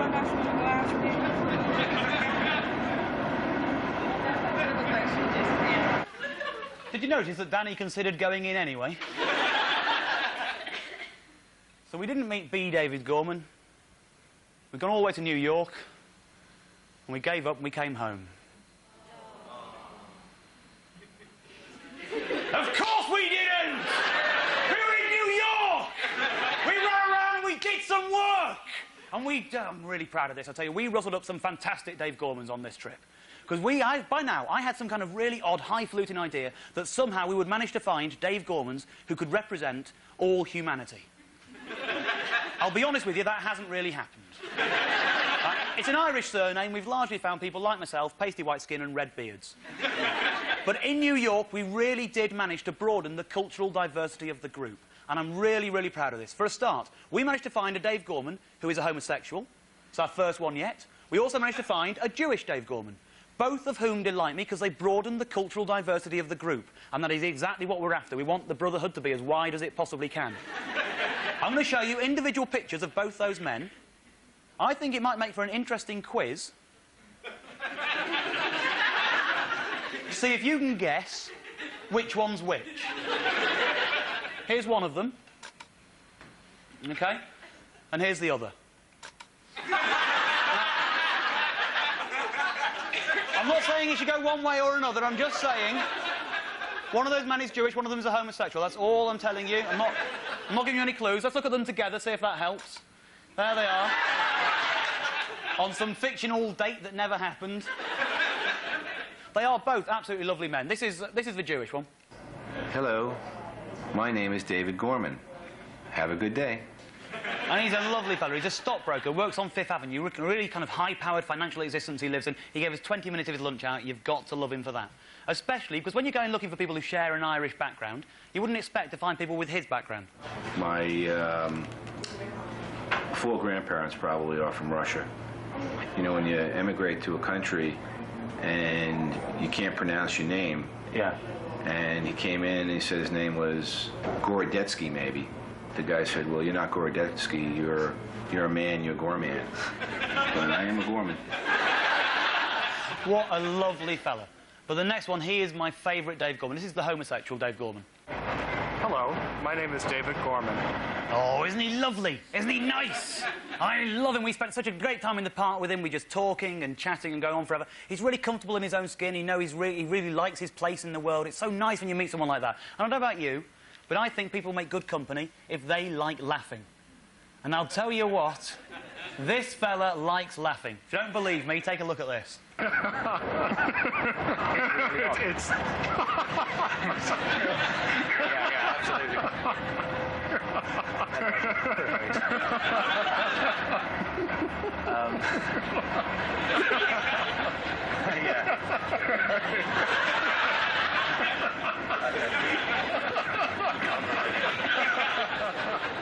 And that's been edited down. And he's a nice man. You know, he cares about other people as well. He cares about me. How are you guys funding this? That's quite a sensible question. He cares about Danny. So, Dan, are you sick to death of meeting guys named David Gorman? That's a chuffing stupid question. He really is, with my hand on my heart, one of my favourite Dave Gormans. He's a fantastic man. I wish I could tell you that he was a bouncer, because I would love to have Dave Gorman, the gay doorman. You can't have everything, OK? You've got to learn that lesson. However, he does try his hardest to fulfil as many homosexual stereotypes as he possibly can. I love him for this. He moved to New York originally to be an actor. That fell through. He's now studying interior design. And he lives in Queens. So, what more could you want, frankly? I was very, very proud. We'd met two Dave Gormans. We'd broadened the cultural diversity of the group. I was very happy. We're back at the hotel. I'm chilling out. I'm relaxing. I'm just feeling proud of myself. All of a sudden, I get a phone call from the lobby saying there's a journalist downstairs who'd like to meet you. I thought, that's odd. I don't know how this man knows I'm in New York, let alone in this hotel. That's a bit weird. So I went down to meet him as soon as I could. Hey, how are you? Nice to see you. Good to see you. How you doing? Right.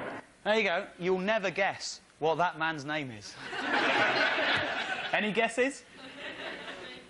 No, his name is Ellis Henneken. And he's a lovely man. He's a proper kind of... He's almost a stereotyped, fast-talking New York kind of a journo. He walked us around town, he took us out for a bite to eat, and he gave me a bit of a going over, and frankly, a bit of a telling off. Gorman is like a mirror. Where's the ethnic and the racial diversity? How about the Asian David Gorman? But Gorman. You're not a multicultural kind of a guy? All God's creatures. That's what we want. Evil. Evil David Gorman. But he did promise to write a nice article spreading the word and spreading our message. So the next day, I was like an 8-year-old boy on his birthday going down to collect the post. I rushed straight out to the newsstands to see if it was printed. I couldn't believe my luck. Tuesday. It's on the stand.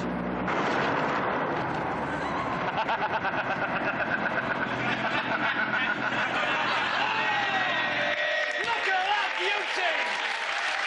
Look at that!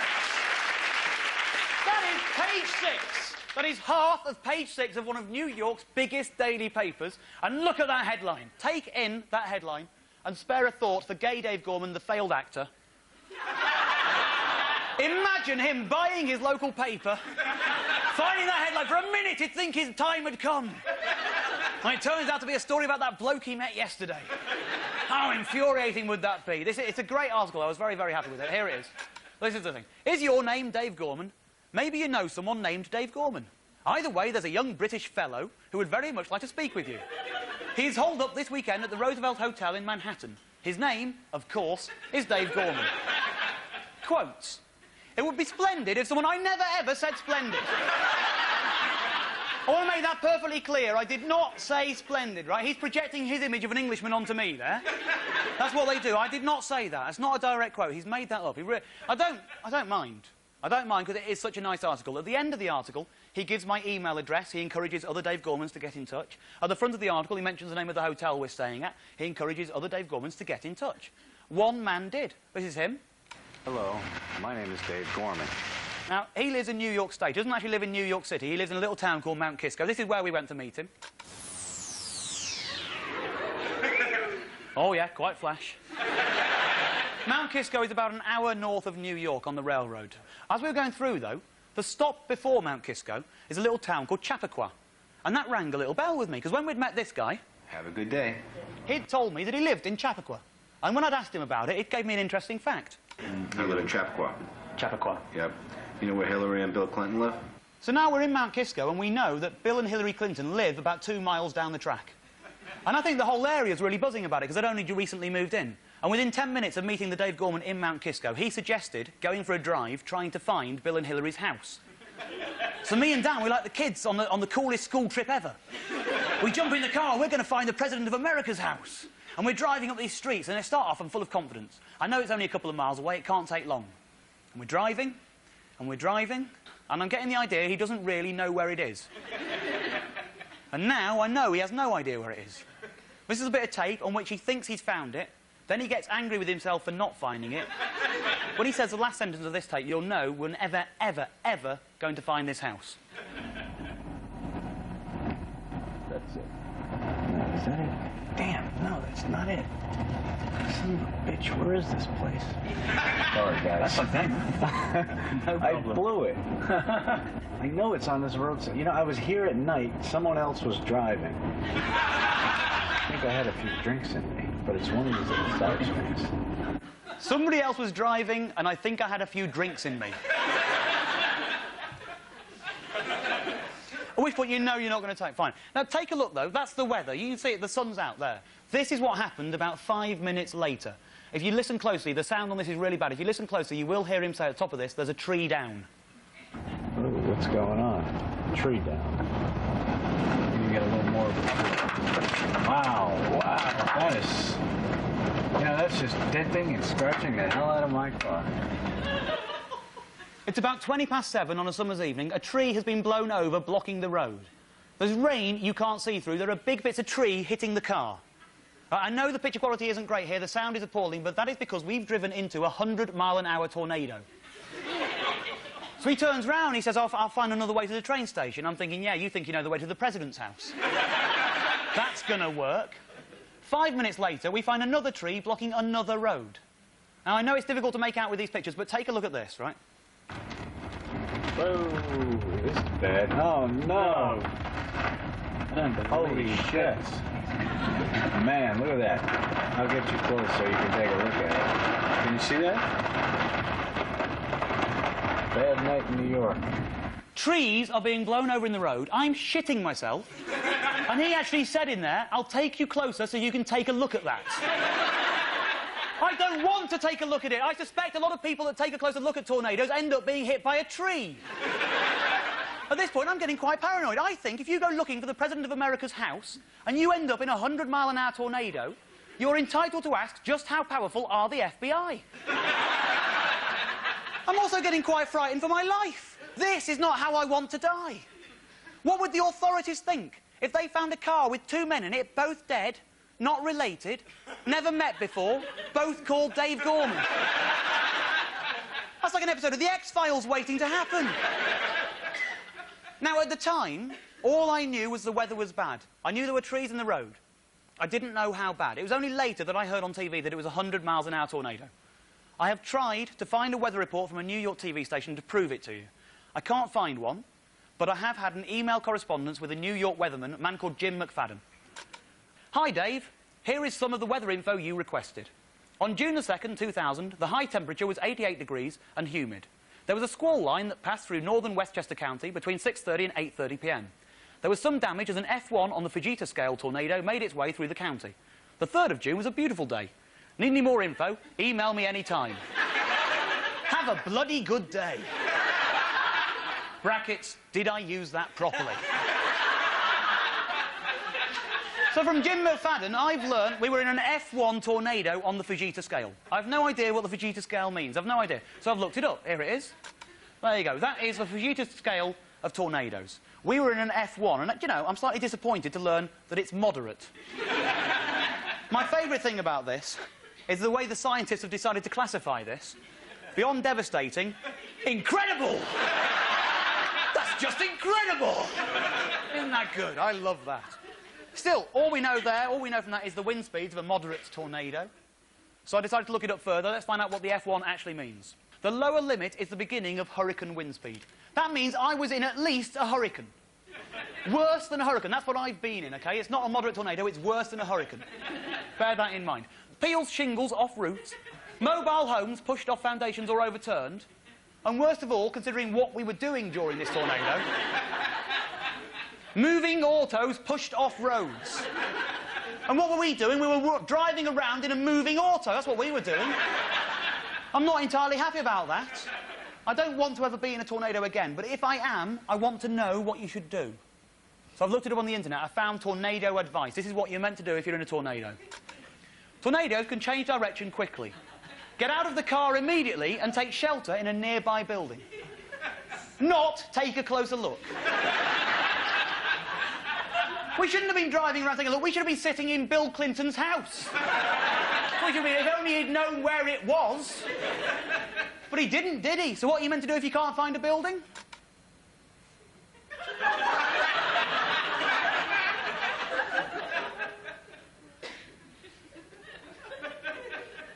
I was frightened. The whole thing. I genuinely thought I was in danger.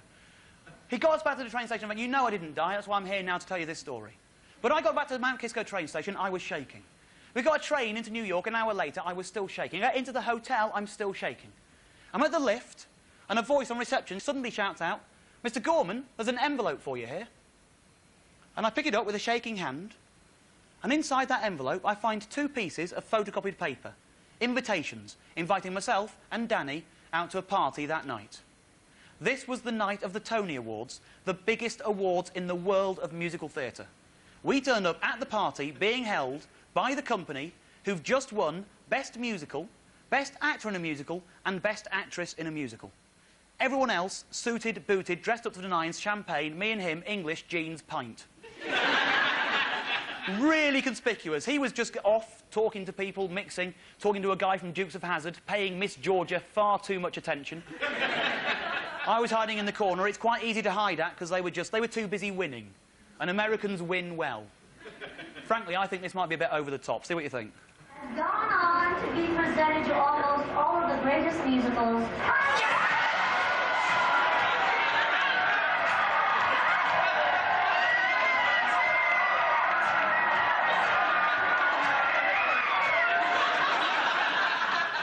I mean, that's just for winning a Tony.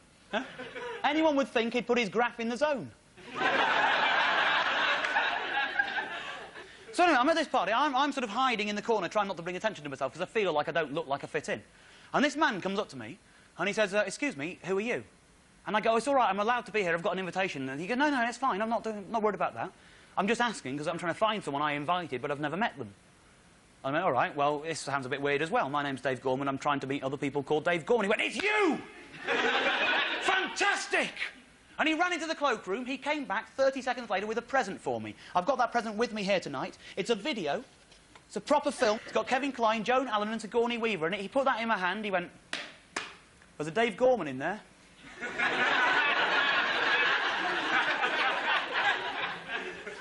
I'm in New York, and a complete stranger is giving me this video, a Kevin Kline movie, a proper Hollywood film, and he's telling me there is a Dave Gorman in there. I was so excited. I grabbed Danny as soon as I could, away from Miss Georgia. He's never forgiven me. We ran back to the hotel. I had a video installed in my room. We watched the film immediately. We didn't watch the film, actually. We spooled to the end. We watched the credits. Because that was the bit I was interested in. I'm trying to find Dave Gorman. These are the credits as they roll at the end of the film. There it is. The Ice Storm. It's directed by Ang Lee, Kevin Kline, Joan Allen, Courtney Peldon, Henry Sherney, Adam Ham-Bird, David Krumholtz, Toby Maguire, Christina Ricci, Jamie Cherrin, Elijah Wood, Sigourney Weaver, Katie Holmes, Michael Cumsty. Well, he's not amongst that lot. Never mind, there's more. Let's have a look if we go down further. The rest of them are in alphabetical order. That should be helpful. Let's have a look. Burton, Kane, Camp, Danziger, Egerman, Farrell, Fitzgerald, Flagg, Freeman, Garrick, Ganzamiris, Hickey. Well, he should have been between those lot, shouldn't he? If he's a Gorman, that's where he should have been. He's not there. And that's a bit odd. So I wasn't sure what to do, so we rewound it and watched it again. I'm going to show it you again, but this time, don't look over here, where real people are.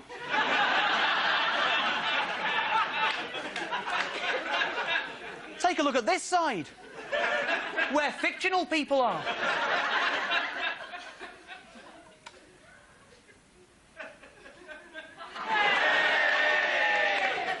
I don't understand it there.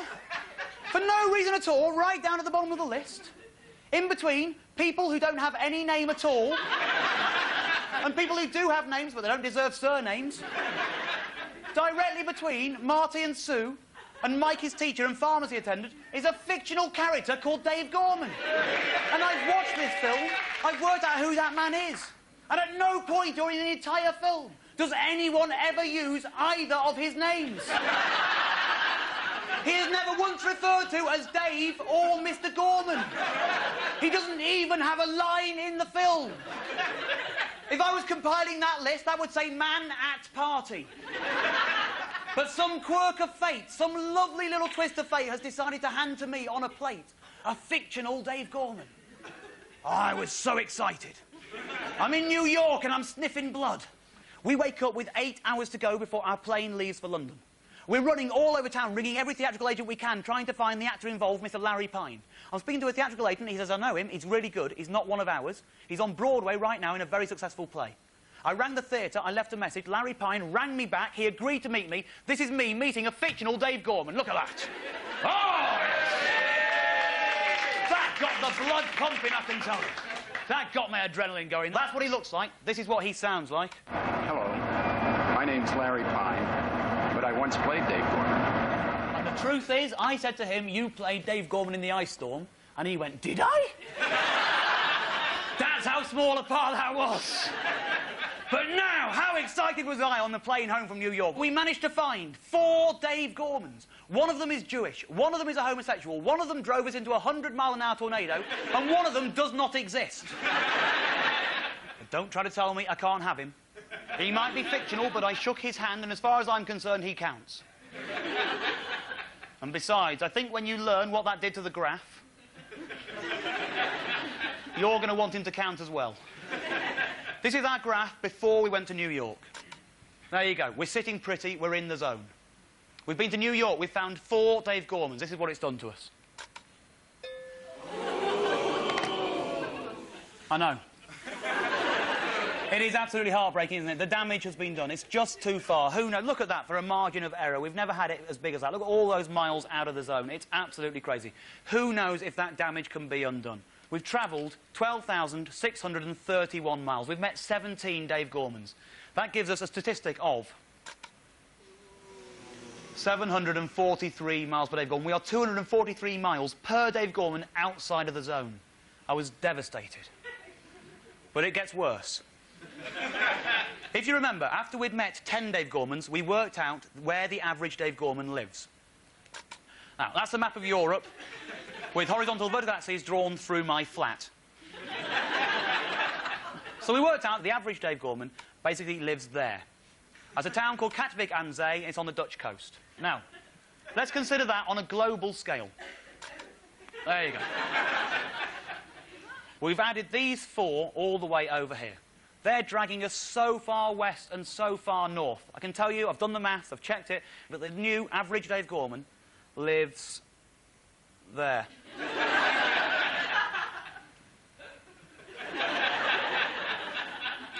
The average Dave Gorman is drowning, ladies and gentlemen.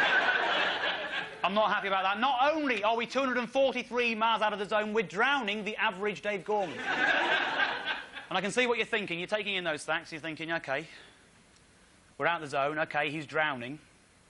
And you're all asking the same question. You're thinking, Dave, what does the average Dave Gorman face look like? Well, these are the first two Dave Gormans I met. This is what they look like if you put them together. But if we add the next three Dave Gormans, you get this. But what happens when you add the next 12 in to get up to the 17 we've met so far?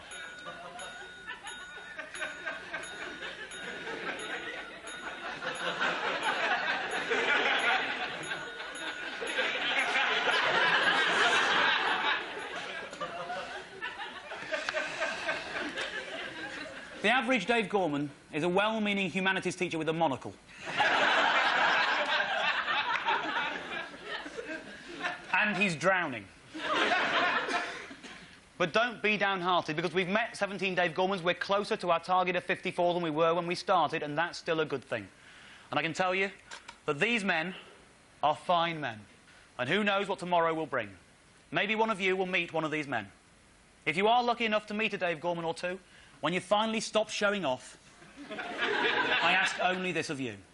Don't follow them around all day, asking them for money.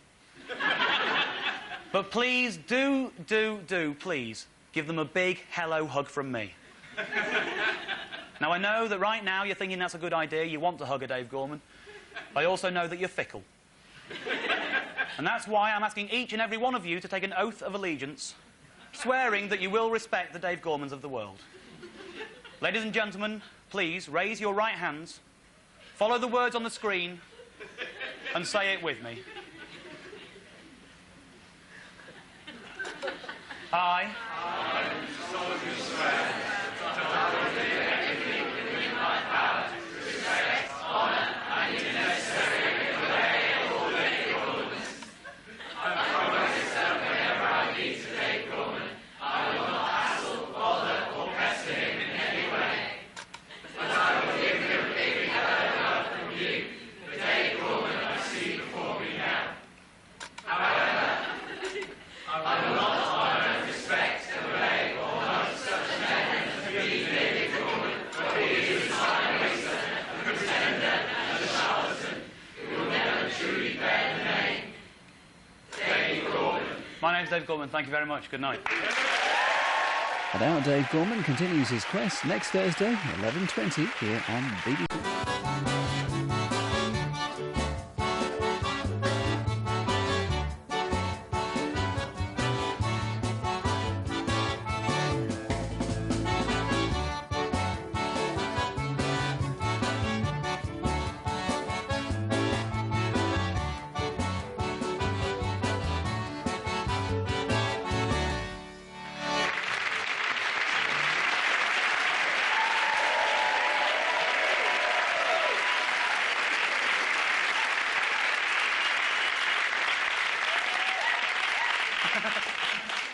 Hello, my name is Dave Gorman. For the last few months, me, my flatmate Danny, his video camera, and my credit card have been trying to find, meet, shake the hand of, and photograph other Dave Gormans. I'm trying to meet 54 Dave Gormans because Danny there has challenged me to find one for every card in the deck, including the Jokers. And we're trying to travel between 300 and 500 miles per Dave Gorman, as represented by this zone here. If things are going well, we're in this golden cone. So what do we know so far? Well, these were the first 6 Dave Gormans we met. Hello, my name is David Gorman. And they left our graph looking like this. Not good.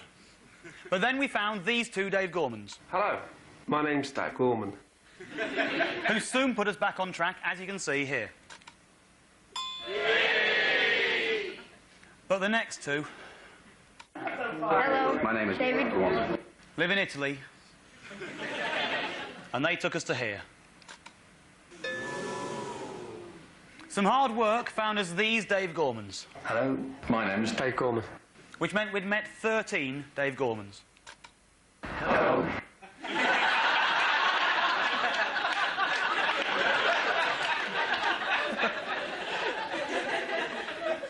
I'm very proud. And we were back where we belonged. But now a trip to New York has done us untold damage. even though we managed to find 4 Dave Gormans. Hello. My name is David Gorman. Have a good day. This is what it's done to us. Devastating. And this is where we are. 743 miles per Dave Gorman. But I get knocked down and I get up again. You ain't ever going to keep me down.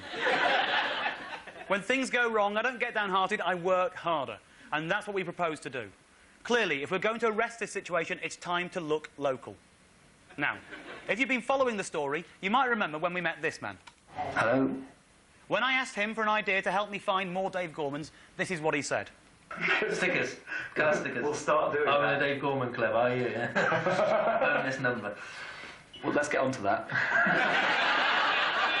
And get onto that we did. I had 500 car stickers printed up. Here's one of them.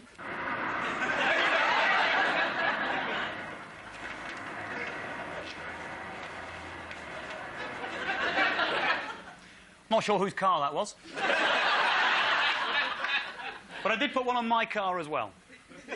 But it didn't seem to get much of a reaction. I was waiting, looking at the hotline, waiting for it to go. No one was ringing as a result of the car sticker. Until one day, after we'd been to New York, some unknown international traveller had seen my car in the car park at the airport. They left this message.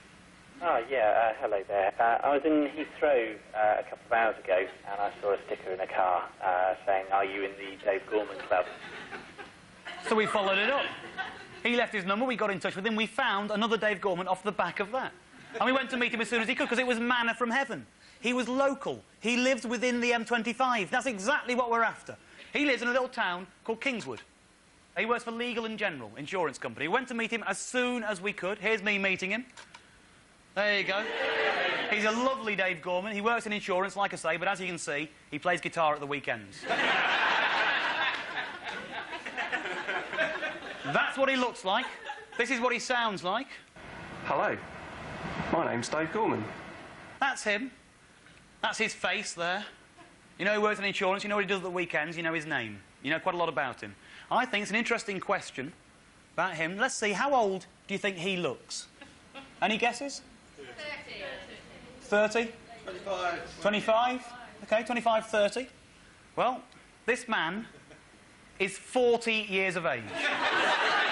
That's what playing guitar at the weekends does for you, clearly. A little bit of rock and roll in your life, that's what you need. If you don't believe me, here he is. I'll be 40. No way. I'll be 40 in August. My God, congratulations, man. You do not look 40. Well, that's very kind of you to say so. Does that man look 40? It's the portrait. It's the portrait in the attic, as my wife said. Yeah, absolutely. No, it's the hair. Now, one of the things I asked him, insurance Dave Gorman, one of the things I asked him, I ask every single Dave Gorman I meet, do you know anyone else called Dave Gorman? I was delighted by his answer. Yeah. So have you've met any other Dave Gormans or know of any others? There is, bizarrely enough, one other bloke who works for L&G down in East... Is it Eastbourne? I've never met him. Eastbourne? No, is it Eastbourne? I think it was Eastbourne. There's another Dave Gorman who works for the same company as him, and he thinks he lives in Eastbourne. This is where we are. We've travelled from home to Kingswood. That's Eastbourne. Well, we're part of the way there, aren't we? It's not so bad. Makes sense to me to finish the job. I was sorely tempted when we left him. Should we go to Eastbourne? Yeah. Let's go meet Eastbourne. Let's go to... Yeah, I think we'll head to Eastbourne and we'll see if we can find him as well. You're joking. You're not just going to just arbitrarily go down there, are you? Yeah. Are you kidding? No, well, we can, so why wouldn't we? We've got a car. Well, he might not be there. Let's go to Eastbourne. He's quite right, he might not be there. But on the other hand, he might be. And that's enough. We went down to Eastbourne, we got him, we did meet him. Here he is, one of my favourite bits of tape. I think, right, yeah. And you got her behind as well, so red behind. Hello, my name's Dave Gorman.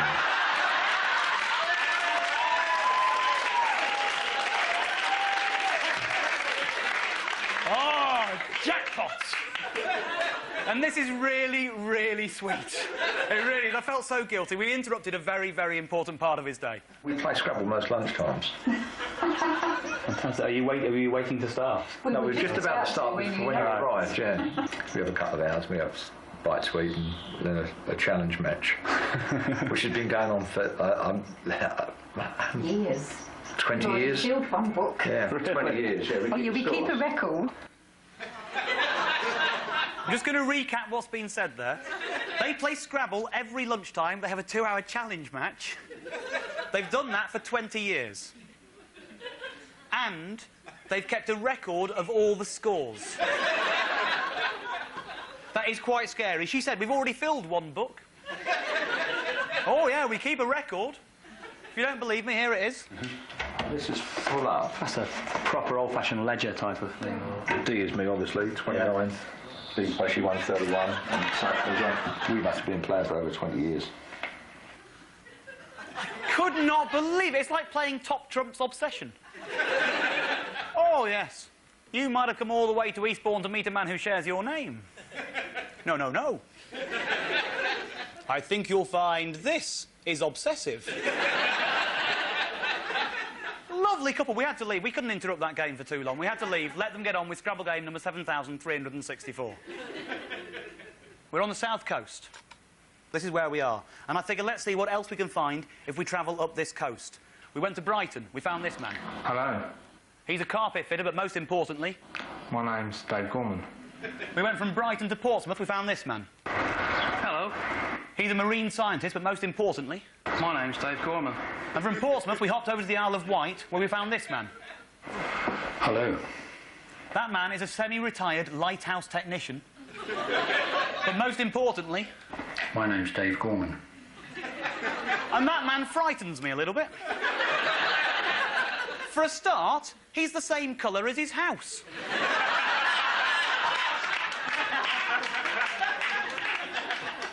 On top of that, he's got weapons liberally sprinkled around the house. That there, on the floor of his utility room, is a cannon. That there, in the same room, a pair of swords. In his kitchen, he's got a gun. He went to great lengths to explain that's been decommissioned, he's got a certificate. In which case...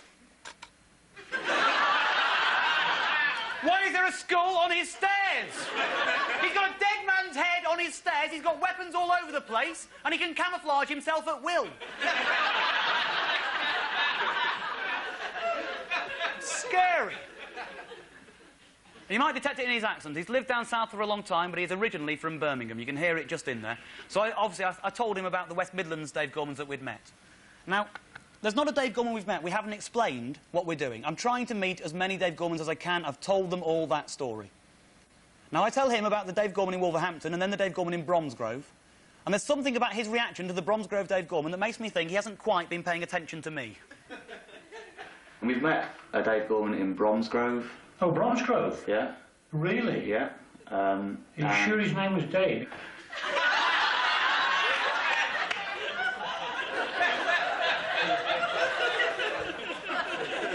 It'd blow a pretty big hole in the project, wouldn't it, if I forgot to ask them their first names? I've got the evidence. My name's Dave Gorman. Thank you. So, Kingswood, Eastbourne, Brighton, Portsmouth, the Isle of Wight. That is 5 Dave Gormans in 2 days. That is our best hunting so far. That's not very far at all. I was delighted. I was so happy. As a little treat, I bought Danny there a kite. I let him play on the beach. Beautiful.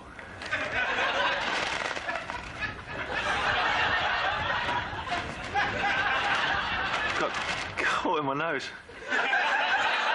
Oh, those were happy days. We were singing songs in the car on the way back. I couldn't wait to draw that graph. Think of all the good work we'd done. But then I got home, and there wasn't time to draw the graph, because I found an email waiting for me saying, I know you're looking for Dave Gormans. I know another Dave Gorman. I work with him. He's from New Zealand.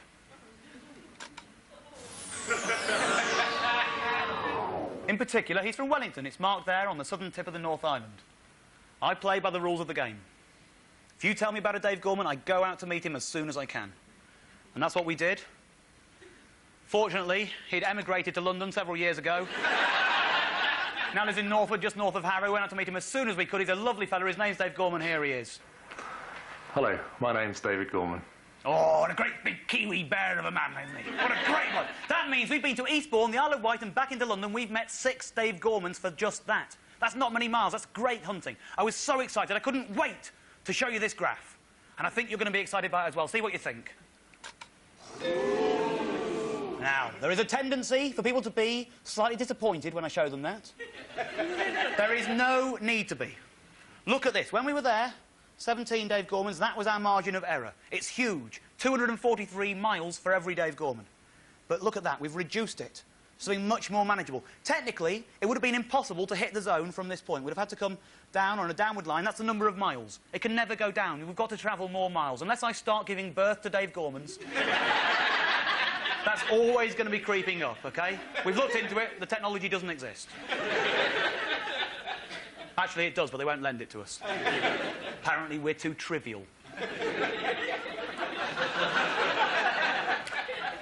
However, that's where we are. We've travelled 12,908 miles. We've now met 23 Dave Gormans. This is what it's done. 561 miles per Dave Gorman. We've been there before and we've reined it in. We can do that again. However, at this point, emails were coming thick and fast. There was not a day when there wasn't at least one email with more information about more Dave Gormans. And at this point, I received this email. It's from a Davey Gorman. Hello, Dave Gorman. I understand you are trying to meet people who share your name. I was christened David Gorman. Do I count?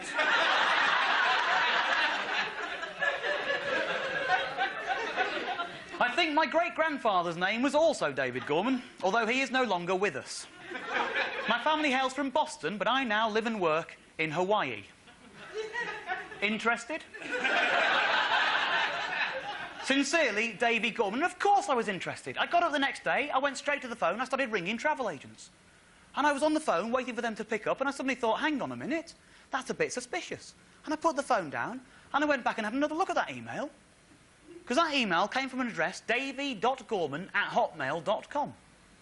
And I thought back to the time when we met this fella. Hello. And he'd suggested we fire off random emails to different addresses. And we'd sent 3,000 emails off that day. We'd sent them to every address we could, to David Gorman, David.Gorman, David_Gorman, Gorman David, Dave Gorman, Dave.Gorman, Dave_Gorman, Gorman Dave, everything we could. We'd done everything at Hotmail that we possibly could. I know for a fact that we did Davey and Hotmail, and I know that it got rejected because it didn't exist. And that wasn't that long ago.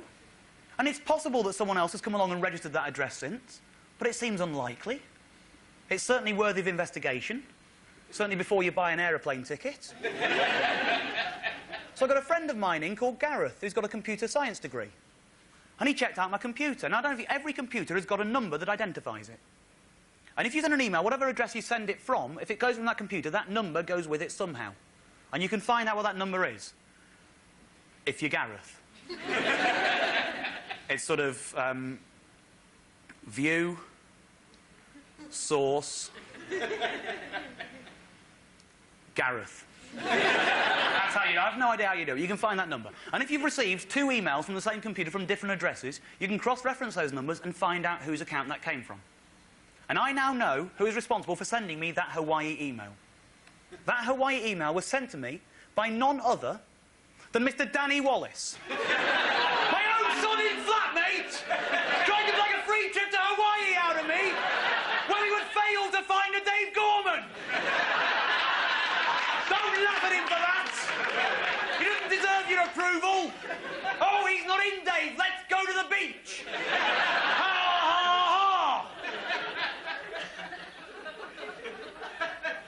We didn't go to the beach and he's now washing up for 3 months. To think I bought that man a kite! There's simply no gratitude in this world. I've got my assistant around here somewhere. Dave Gorman, number 5, where are you? Come on, I've got a job for you. Come on, I've got a job for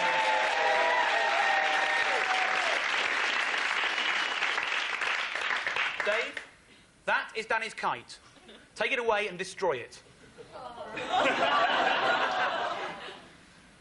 You deserve that. So we didn't go to Hawaii. However, we did end up getting on another plane. I've got a friend in this country called Hanna Langland Knudsen. She's a Norwegian. She's a student in this country. That's her there. wearing her national dress. Hannah is a student in this country. She goes back to Norway in the holidays, and she works on the phone system as their equivalent of a 192 girl. So I bribed Hannah to break the laws of Norway and to see if she could hack into their system and find a David Gorman. Never expecting for a minute for her to come up with a result. She did find a David Gorman in Norway, so we flew out to meet him as soon as we could. If you don't believe me, that's my boarding card. As you can see, I flew out there on that day. And remember, when we were in New York, we learnt the power of the press. When we met this man... How you doing? That man is Ellis Henneken. He's a journalist, and he wrote this very lovely article. And it led to us meeting this fella. Hello. And in a roundabout way, it also led to us discovering this one. Hello. That is the power of the press. Now, I reckon if there's one Dave Gorman, there can always be two. So when we went to Norway, I thought we'd maybe get the press interested here as well. And I got to Norway, I didn't know what our market was. I bought a couple of papers and I rang them up. I rang the Dagbladet and the Aftenposten. Now, the Dagbladet is their equivalent of, like, the Sun. And the Aftenposten is like their equivalent of the Times. I thought I'd go at both markets. So I rang them up and I was telling them the story. I'm talking to the Aftenposten. He's kind of going, yeah, you know, it's quite nice. I'm not really interested, sorry. Can't really help you. Sorry. Put the phone down. I rang the Dagbladet. Same thing. Oh, yeah, it's all right. It's quite nice. I'd like to help you, but I can't really. It's not really our kind of thing. Could you maybe spice it up a little bit? And I said, I'm embarrassed by this, but I said, we've got some T-shirts. You know, when you think of something and you're saying it, and as it's coming out of your mouth, you want to stop saying it. That was the situation. I wanted to not say it, but I'd said it. I said, oh, we've got some T-shirts. He said, what kind of T-shirts? I'm thinking on my feet. I said, stop me if you're Dave Gorman T-shirts. He said, which hotel are you staying at? I told him. He said, I'll come straight over. I put the phone down. I thought I'll ring the Aftenposten and try it on them as well. I rang them and said, did I mention we've got some T-shirts? He said, what kind of T-shirts? I said, stop me if you're Dave Gorman T-shirts. He said, I'll come round tomorrow morning. Don't tell the Dagbladet. This is what passes for spicy in Norway. T-shirts. That's all it took. So I ran and got Danny from his room. I said, we've got a journalist coming round straight away, but we need to get some T-shirts. So we ran into Oslo Town Centre. We got these done. Who would have thought that these simple T-shirts would cause such a media storm? It's quite frightening. So Anders, the guy from Dagbladet, comes round, he picks us up, he's worried about any other papers getting onto the story. He puts us in the back of a car, he takes us to a secret location to conduct his interview. So it started, you were drinking. Okay. Do you remember the first night when the whole thing started? What time did you decide to meet as many as possible? Which one is your favorite Dave Gorman? He looks a bit suspicious. This might seem a bit strange for some people. But more important than the interview were the photos of the T-shirt. And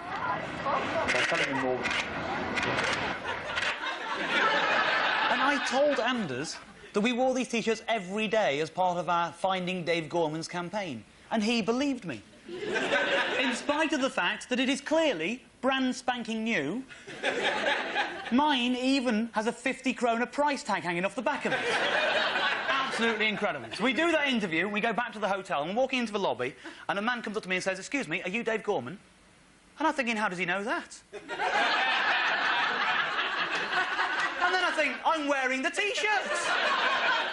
And I say, yes, I am. Who are you? He says, I'm Simon from the Aftenposten. I said, you're coming round tomorrow morning. He said, we need to go now. We've got in touch with Dave Gorman in Norway. We want to go and meet him straight away so no one else can get onto it. And he bundles me and Danny to the back of his car, and he drives to Sandvika train station, a little town outside of Oslo, to meet Dave Gorman at the train station. Hiya. You Dave? Bye. How you doing? Fine. OK, this is Danny. Perfect. And as you can see, Katrina there, she's getting quite excited taking pictures of the T-shirt.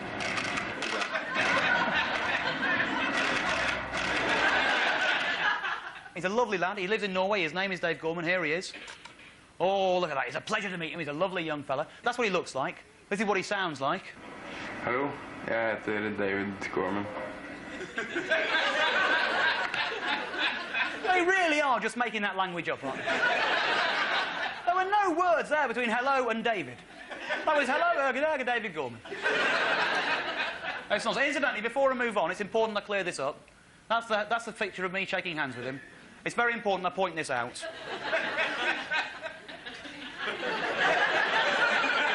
Those are not shadows. They're paintings, OK? If I don't point that out, I can see there's always someone in the audience, their head starts fizzing. He's not even wearing glasses. How do you get your hat off so fast? Unbelievable. This is the Aftenposten, Norway's equivalent of the Times. This is one of the biggest newspapers in Norway. As you can see, if you look very closely, we are on the front page of Norway's biggest newspaper. And look at the size of this article. Page 3, Norway's biggest newspaper. Almost the entire page devoted to me. The meeting with Dave Gorman, the whole thing, the journey out there, took about 50 minutes because he didn't want to be followed. The meeting with Dave Gorman himself was about 20 minutes. We were with Simon for a little over an hour. He's written thousands of words. And this is Norway. Some of them are very big words. Absolutely shocking. I didn't mind. He did his job. He printed my email address. He encouraged other Dave Gormans to get in touch. Not one Norwegian person sent me an email. But when I returned home from Norway, I found emails waiting for me, about 8 of them, from Denmark. I thought that's a bit odd. This is one of them. Hello, Mr. Gorman. My name is Jeppen Fransen. I am from Denmark. I'm sorry, my name is not Dave Gorman. Good luck with your search. Goodbye. Jeppen Fransen. So I wrote back to him, saying, where did you find out about my story? And he told me that he'd read about it in a Danish newspaper called the Berlingske Tidende. Here it is. This is Denmark's biggest newspaper. That is Berlingske Tidende. And here, on the front page, is an article about me. I am front page news in Denmark, and I haven't even been there. The fact that I went to Norway is front page news in Denmark. What else is in this paper if I'm front page news in Denmark? I couldn't believe it. It's ridiculous. So we're big in Scandinavia. So, we've been to Norway, we've met another Dave Gorman, we've now met 24 Dave Gormans. That broadens the cultural diversity of the group. That's another good thing. And on the plane home, I taught Danny Wallace a lesson. He doesn't know I'm about to show you this tape. It's a surprise for you, Dan. This is my revenge. You should never have sent me that email about Hawaii. The important lesson you're about to learn is when you're flying with me, never fall asleep on a plane.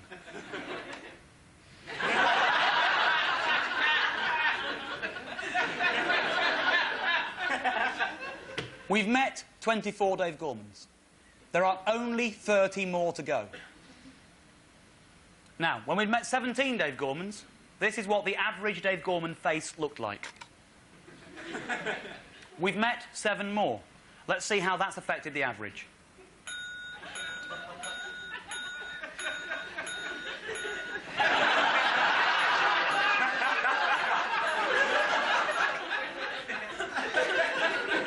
Well, at least he's happy. As far as I can see, he's a theatrical agent. He's doing table magic on the cruise ship, something like that. That's what the average Dave Gorman now looks like. However, it's not all good news. Because we've been to Norway to find one Dave Gorman, and Norway's quite a long way away, especially if you're only going to find one. This is what it's done to our graph. Oh. What we've done so far, we've met 24 Dave Gormans. We've travelled 14,522 miles. That leaves us at 605 miles per Dave Gorman. But this statistic does not overly concern me. We've been further away than that before, and we've tamed the beast. We can do it again. And we've learned a lot of lessons that will help us to be more efficient. I've learned 2 lessons in this little lot. 1, the power of the press is absolute. 2, always get Gareth to analyse my emails. So at this point, our story had been in newspapers in New York, Norway and Denmark. But none of the English papers had run anything. Pretty soon, our quest would be featured in The Sun, The Mirror, The People, The Express, The Mail, The Independent, The Scotsman, Scotland on Sunday, The Guardian, The Herald, The Irish Times, The Observer and Insurance News. I'll tell you how we did that next time. But now, ladies and gentlemen, tonight you have learned about a very special time in my life. That's 24 Dave Gormans. These men are all very special to me, and I know that they have won a very special place in your hearts also. And every week, as the ranks swell and more Dave Gormans are added, it becomes more and more likely that Lady Luck will shine on you, and you will actually get to bump into one of these men. Just imagine that for a second. It's nice, isn't it? Now, if you are lucky enough to spot a Dave Gorman, please, I ask only this of you. Please respect their privacy. Don't try to feed them, they eat when they're hungry. But do give them a big hello hug from me. Now, I know that right now you're thinking that's a good idea, but I also know that you're fickle. Which is why I'm asking each and every one of you to take an oath of allegiance, swearing that you will respect the Dave Gormans of the world. Ladies and gentlemen, please, raise your right hands, follow the words on the screen, say it with me.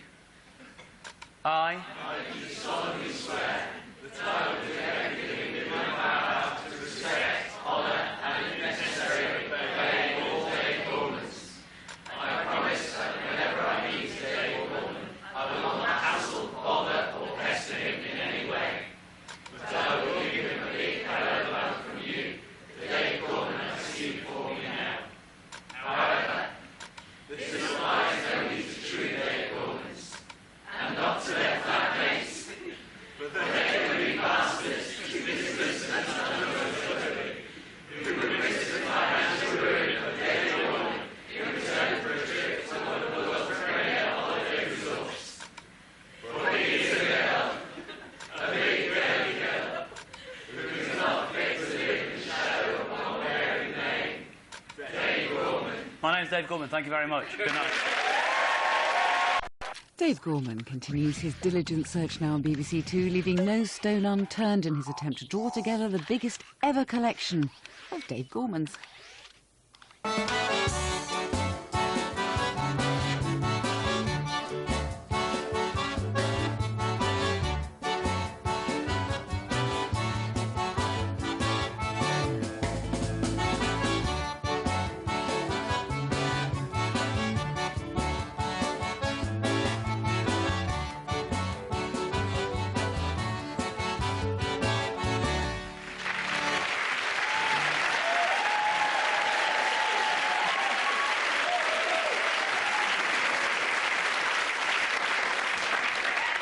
Hello, my name is Dave Gorman.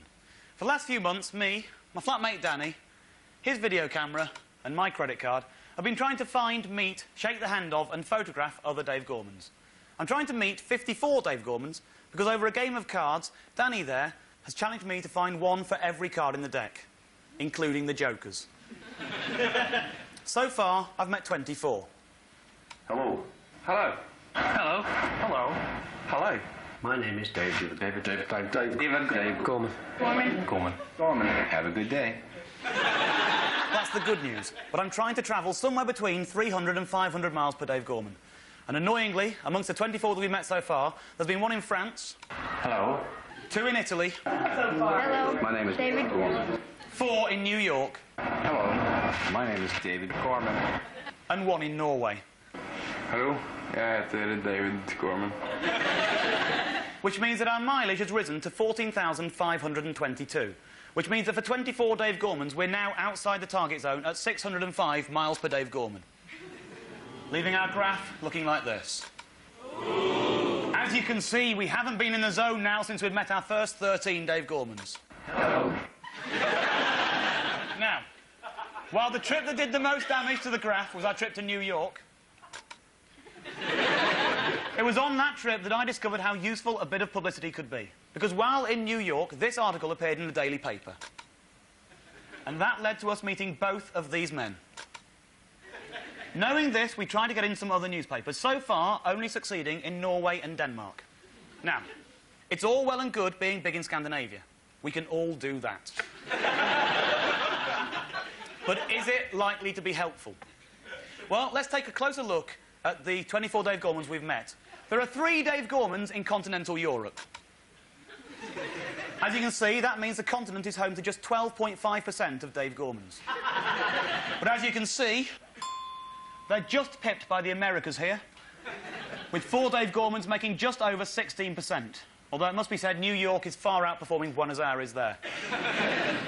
Meanwhile, Britain leads the way with just under 67% of Dave Gormans. While Scandinavia really needs to figure out where they've gone wrong. They're trailing here with around 4% of Dave Gormans.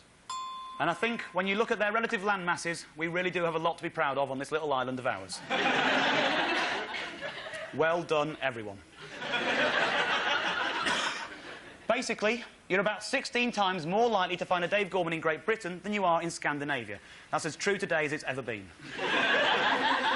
So if we're trying to use the power of publicity to our advantage, I think it's safe to say we've been wasting our time with the Aftenposten and their ilk. We ought to be looking closer to home. Well, we decided to launch a nationwide campaign. We started off aiming at the grassroots. We wanted to create a bit of word of mouth. So we placed an advert in a local newspaper, and I took the bull by the horns and did some public speaking. I called the evening, "Are You Dave Gorman?" I figured if I read that, I'd think, yes.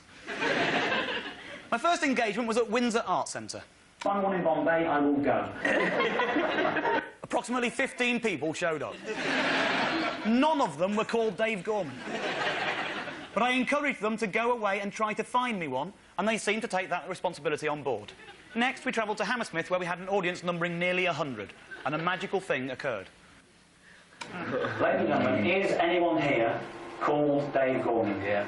Are you really? Yeah. Are you really? Smile for the camera. Hello, my name's Dave Gorman. We actually found a real live Dave Gorman in the audience. So now we knew we were onto something. It worked. So we figured we'd take the show on a month-long run to the world's largest arts festival, the Edinburgh Fringe. So we did, and it happened again. Ladies and gentlemen, is there anyone here called Dave Gorman?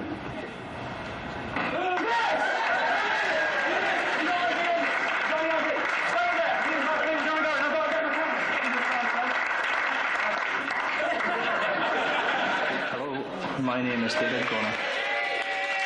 So by now, thousands of people were pledging their support. Thousands of people were going away and trying to find Dave Gormans. And they were all wearing a badge like this. Which, as you can see, declares that the wearer is not Dave Gorman, but also poses the question, are you?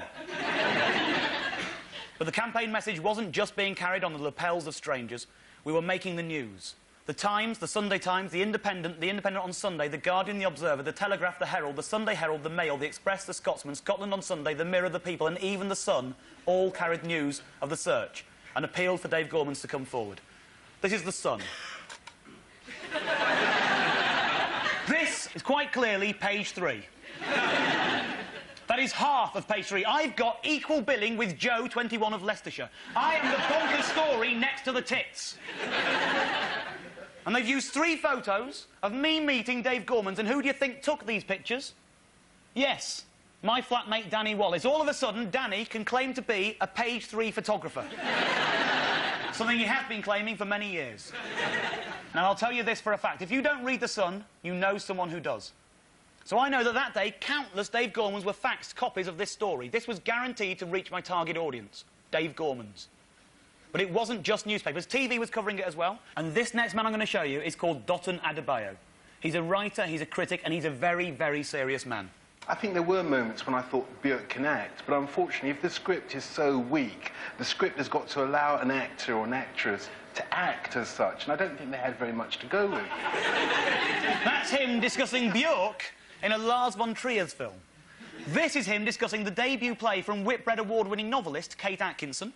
I don't think she would have bitten off more than she could chew if she kept it as a novel, because she's a great narrator. You know, in a novel she works fine and brilliant, and you think that she's a great writer. And this is him discussing an exhibition of the works of Salvador Dali. So I think there are 3 different types of paintings going on. There are all the optical illusion stuff, which is, for me, more about geometry and mathematics than actually aesthetics. Now, there are 2 things I think we should take away in this. 1, I don't understand a word that man is saying. 2, take a look at his badge. Dotun Adebayo is on national television and he's wearing an I am not Dave Gorman badge. That is a sentence I never thought I'd say. So he's discussed Dali and he's discussed Kate Atkinson and he's discussed Björk in a Lars von Trier's film, but then this happens. You goes around, meets people whose names are Dave Gorman. In every photograph he takes with them, he's got the same moronic look on his face. So now, we've got heavyweight arts critics discussing us on BBC Two, and at the same time, with the bonkers story next to the tits on page 3. We ended up being covered on a few TV shows. And Georgie joins us now from Edinburgh. Who have you been spotting up there? This guy, Dave Gorman, has travelled around the world. And if your name is Dave Gorman, or if you know anyone called Dave Gorman, please get in touch with me, dave.gorman@virgin.net. Here's the address and number again, dave.gorman@virgin.net. He spent £9,000 and travelled 14,000 miles. To find people with the same name as him, David Gorman, which frankly I think is hilarious. Thank you very much. Can you imagine a story this stupid being on television? I mean, who makes these decisions? Well, someone read about us in The Sun and they invited me down from Edinburgh to appear on The Big Breakfast. I travelled down overnight to be there. They had a fantastic treat in store. OK, now we've got something special for you. OK. Will the 3 real Dave Gormans please stand forward? Pleased to meet you, Dave Gorman. You didn't get a single one right. Pleased to meet you. You know how exciting that is? Just look at that camera, please. Look at that camera and say the words, hello, my name is Dave Gorman. On count of 3. 1, 2, 3. Hello. Hello, my name is Dave Gorman. So I've gone down to do The Big Breakfast and they found 3 Dave Gormans for me gratis. But then I have to fly back up to Edinburgh to finish the run at the festival before we can finally return home. That was a very satisfying month. We found 2 Dave Gormans in our audience. We had 3 Dave Gormans delivered on a plate. We managed to appeal for more to come forward on TV, on the radio and in nearly every newspaper in the land. And nearly 4,000 people came to hear our tale, which meant we sent away a private army of nearly 4,000 researchers. All of a sudden, whereas before the festival it was just me and Dan, now we had 4,000 foot soldiers searching with us. But how had it affected the graph? Well, here we go. We'd added 5 Dave Gormans, but I had travelled from London to Edinburgh. I had walked each day from my lodgings to the theatre. I had come back down to London for The Big Breakfast, and then back up to Edinburgh, and then finally back down to London. I had met 5 extra Dave Gormans, but I had travelled 1,710 miles. And this is what it had done to the graph. Oh! There you go. I've narrowed the margin ever so slightly, but we're not quite in the zone yet. That's where we stand. 29 Dave Gormans, 16,232 miles travelled, giving us 559 miles per Dave Gorman. We're not in the zone, but we are heading in the right direction. And I was confident that with 4,000 people searching with me, we'd soon rack up a load more Dave Gormans and get back in the zone where we belong.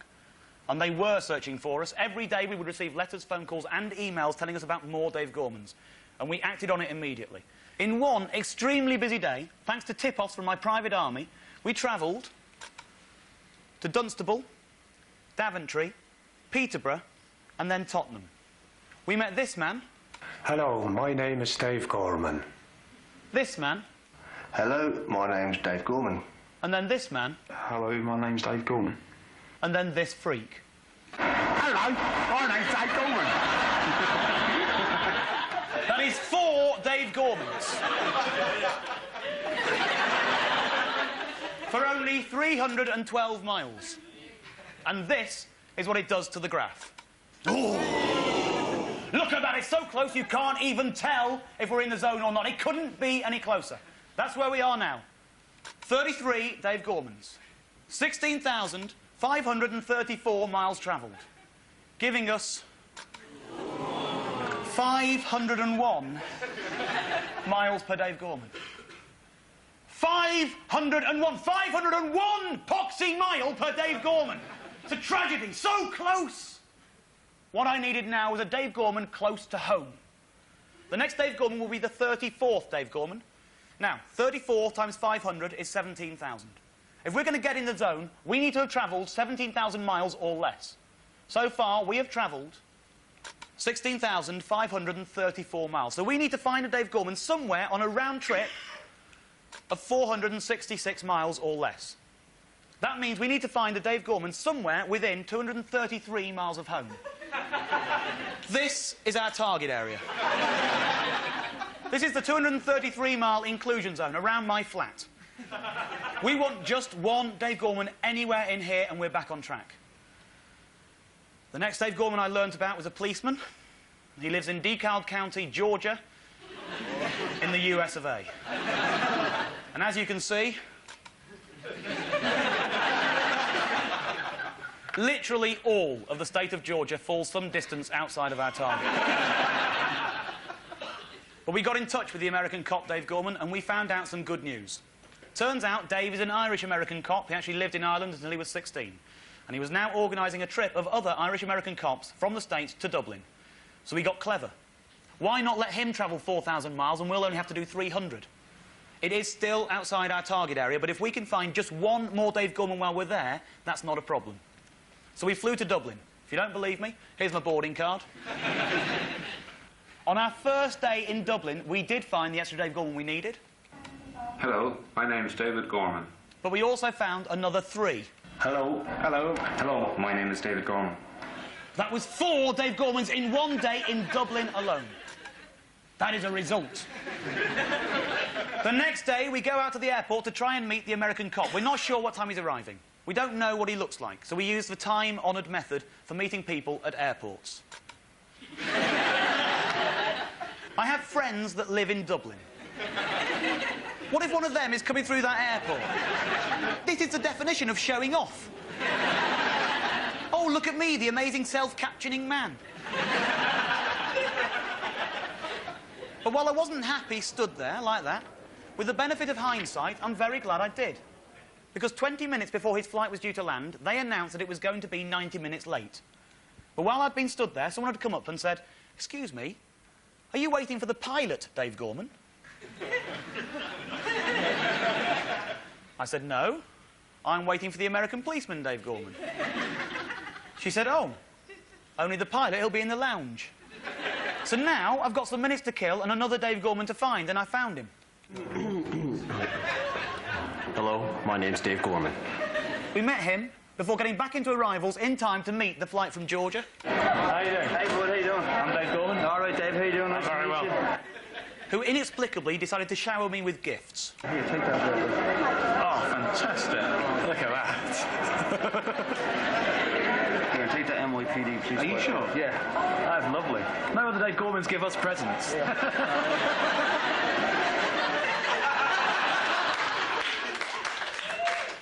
I got a toy NYPD motorbike, a couple of police badge patches, and this bar of chocolate. And then he was off. And to be honest, I don't know why he was giving me presents. I don't know what he was so happy about. Because he's travelled 3,927 miles to meet one Dave Gorman. This is what he'd done to his graph.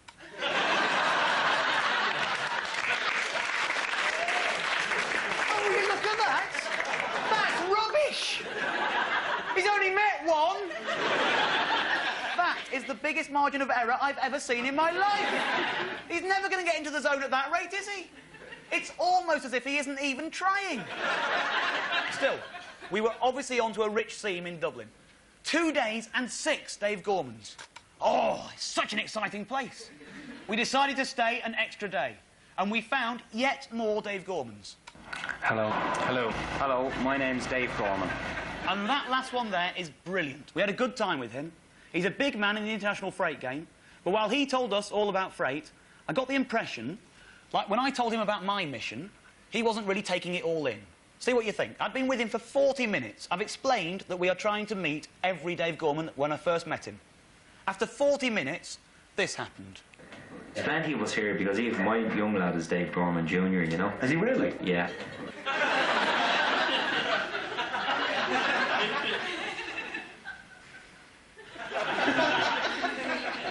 We've explained. We're trying to meet every Dave Gorman we can. We've shown him the photos of the Dave Gormans we've met so far, and he's only just thought to mention his son, Dave Gorman Jr. But when I tell him we'd like to meet his son, he was absolutely brilliant. He got straight on the phone, he got his wife on, he went, "Quick, get Dave out of school." I'm in the office with Dave Gorman and Danny Wallace, and they want to meet Boo Boo.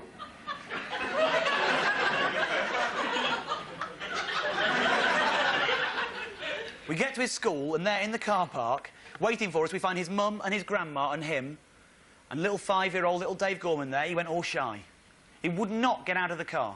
His whole family were having a go at trying to persuade him, but he was not having any of it. He was frightened of the furry microphone and my furry face.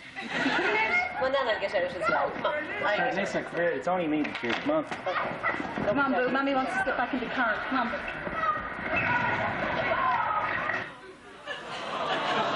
His dad tried, his mum tried, his gran tried, but he would not budge. This is like Chinese water torture for a Dave Gorman hunter. He's almost within reach. And then I remembered what I had in my bag. Do you remember when we met this guy? How you doing? Hey, bud, how you doing? Here, take that NYPD, please. Are you sure? Yeah. That's lovely. Well, I'd just put all that stuff in my bag. I'd forgotten about it. So we went to work with bribery. I offered him a sew-on police badge and a toy motorbike, but not the chocolate. And we did get him out of the car, so I could take his picture and I could collect the evidence I need. Hello, Dave Gorman. What do you say to that? Thank you. You're very welcome.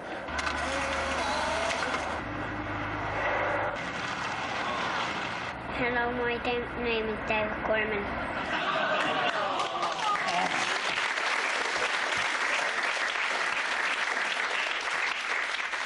He is so cute, isn't he? And bear this in mind.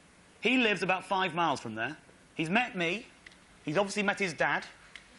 If you consider his miles per Dave Gorman, this 5-year-old Irish lad is clearly outperforming a 27-year-old American cop. Technically, he'll have been on a round trip of 10 miles and he'll have met 2. So he'll have an MPDG of 5. Now, obviously, he's going to be quite some way below the 300 miles per Dave Gorman mark. But even so, it's a great start for the young lad. He's doing far better than I was when I was 5. I hadn't met any. So, we returned home, proud of ourselves, and a truly remarkable trip. In 3 days, we had met 10 Dave Gormans. Such a result, look at that. Dublin, what a fantastic place. And as you'd expect, it did us the world of good graph-wise. Take a look at this. Oh! Well, look at that! Have you ever seen a more exciting graph in your life? Oh! I couldn't believe it! Straight into the heart of the zone. You've never seen a more exciting graph in your life, probably not since you were at school. It's taken us 30 Dave Gormans, but we've finally done it. We're back where we belong. 43 Dave Gormans. Oh, and 17,246 miles travelled, giving us 401!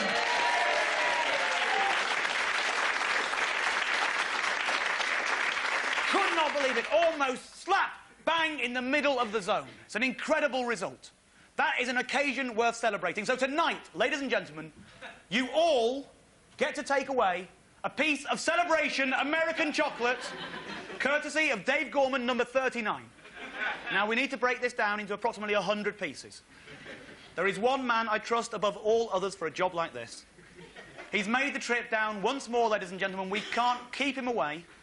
All the way from Edinburgh, Dave Gorman, number 5!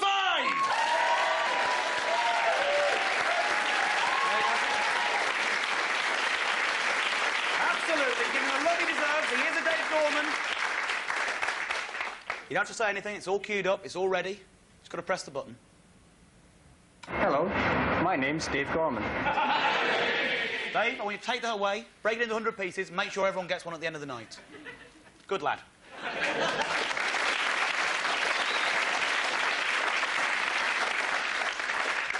Now, we're on a roll.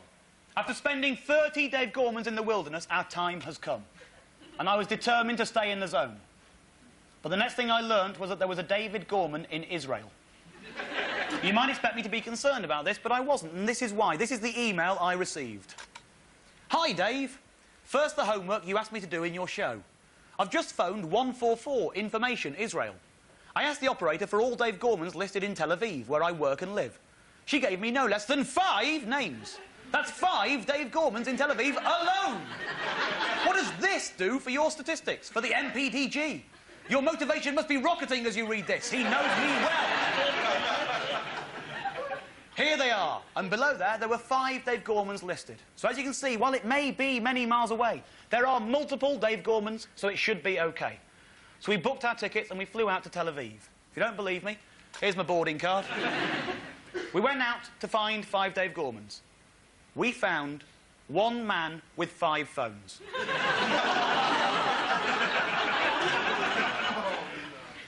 Do you remember when we met this man in New York? Have a good day. Well, he told us this. I would venture to say that I'm probably going to be one of the only Jewish Gormans that you're going to meet. Oh, yeah? Take a look at this. Shalom. I'm the only David Gorman in Israel. Oh, look at him! I can safely say that when we started all this months ago, and Danny was challenging me to find 54 Dave Gormans, I did not expect to end up in Israel talking to a 70-year-old man. And I'll tell you what, we had a hell of a job getting there to find him. I don't know if anyone here has ever flown to Israel, but if you have, you'll know that the security measures taken are a bit more stringent than when you're flying to Tenerife. So we've got to Heathrow, and El Al has a special section out of everyone else's way where the policemen hang around with big guns. Now, when you get to the front of the queue, before they let you check in, they have to get past an El Al security man. So myself and Danny, we get there, and this man comes up, and he asks 3 questions. I'm going to tell you all 3 questions. The third one is the killer. Bear in mind, you know the answers. Are you travelling together? Yes. How do you know each other? We're flatmates. What is the purpose of your visit? We're trying to meet some men called Dave Gorman. Could you follow me, gentlemen? So he takes us to one side, right? He gets a friend to help him. They separate us. He interviews me, his friend interviews Danny, and the 2 of them check that we both tell the same story. And every time he asks me another question, even though I'm telling him the truth, it sounds like I'm talking in code. Why are you trying to meet David Gormans? Because it's my name. David Gorman isn't a very Israeli-sounding name. How did you find these David Gormans? Someone sent me their phone numbers in an email. Who? A stranger. What will you do when you meet them? Shake their hand, take their photo, film them saying the words, "Hello, my name is David Gorman," and then leave. You're going a hell of a long way for that, aren't you? Well, there are 5 of them, so it shouldn't do the MPDG any harm. The what? Let me show you this graph. But the 2 security men, they check with each other. We both told them the same story, so we passed the test. We're in. Then there was the letdown of discovering that our 5 David Gormans were all the same man. But what a lovely man he was. He was absolutely fantastic. May I suggest you a cup of water? Yeah, water. A cup of coffee? I'll give you water, and my wife will serve you with coffee. Great. And you take a photo to describe how Mr. David Gorman is pouring the water. Tell me about this crazy idea. How was it born? Who of them is Jew? Only one is a Jew? Yeah. There are a lot of Gormans. Not all of them are David. Everybody likes the name David Gorman. Very nice. Mr. Wallace, you don't drink, you will be weak, and the camera will fall out of your hand. Am I not the oldest David Gorman here? I think you are. So I have another gold medal. Absolutely. I can tell you with my hand on my heart, I have never enjoyed the company of a 70-year-old man quite as much as I did that day. And though I was disappointed that he wasn't 5 Dave Gormans, we've always been trying to find cultural diversity. And I think you'd agree that in this Dave Gorman, we have found it. So we returned home with 4 less Dave Gormans than we had hoped for. And with a heavy heart, I started plotting the graph. And here it is. Oh, absolutely heartbreaking. It's just too far away. This is where we are. We've travelled 22,274 miles. We've met 44 Dave Gormans, leaving us at a heartbreaking 506 miles per Dave Gorman. I couldn't believe it. There are only 10 more Dave Gormans needed to complete my task, and I'll tell you whether or not I found them next time. But tonight, ladies and gentlemen, you've learnt about a very special time in my life. And I can tell just from looking at a few of your faces that for some of you, this has been the best night of your lives. But who knows? Ladies and gentlemen, maybe one day you will have an even better time. Maybe one day you will get to meet one of these 44 men in the flesh. Now, if you are lucky enough to spot a Dave Gorman, please, I ask only this of you. Please, don't just stand there pointing at them. However tempted you are, please don't follow them home and go through their bins. But do, please, do give them a big hello hug from me. Now, I know that right now you're thinking that's a good idea, but I also know that you're fickle. Which is why I'm asking each and every one of you to take an oath of allegiance, swearing that you will respect the Dave Gormans of the world. Ladies and gentlemen, please raise your right hands. Follow the words on the screen. Say it with me. I do solemnly swear that I will do everything within my power to respect, honour and, if necessary, obey all Dave Gormans. I promise that whenever I meet a Dave Gorman, I will not hassle, bother or pester him in any way. But I will give you a big hello hug from you, the Dave Gorman I see before me now. However, I will not leave you progress through international airports, making you always miss his plane to Israel. For this is a noble quest, and is difficult enough as it is frankly. For he is one that carries that name, forever and ever. Dave Gorman. My name's Dave Gorman. Thank you very much. Good night.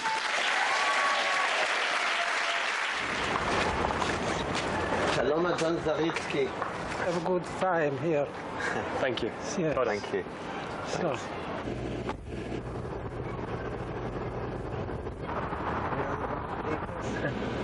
David and Dan, very nice. And then the story that he was swallowed by a whale. And take a picture of the city, it's nicer than me.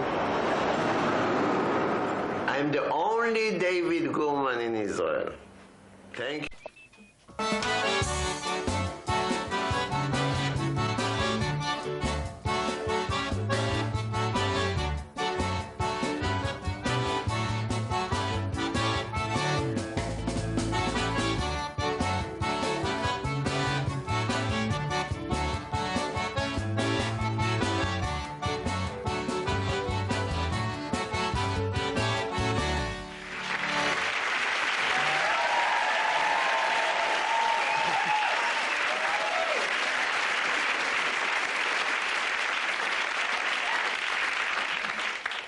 Hello, my name is Dave Gorman.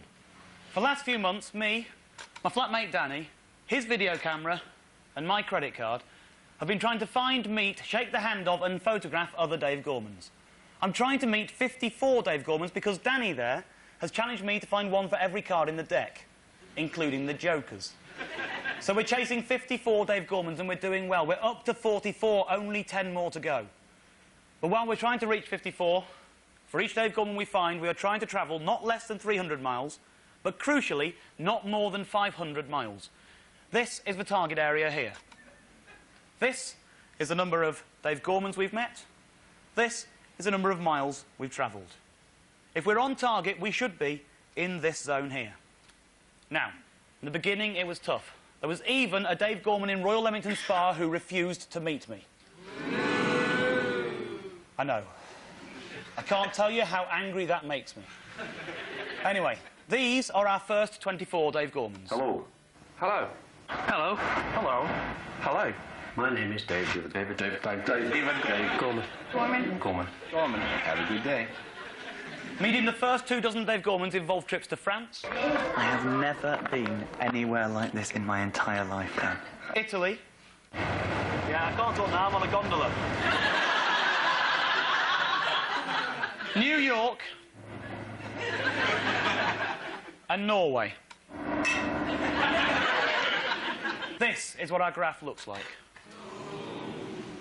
At that point, we'd travelled 605 miles per Dave Gorman. So we decided to start a word-of-mouth campaign. We started by putting a show together explaining the story so far. I sat down and thought about it for a while. I think I came up with a stage show, or at least the title alone was bound to bring some Dave Gormans out of the woodwork. It was called Are You Dave Gorman?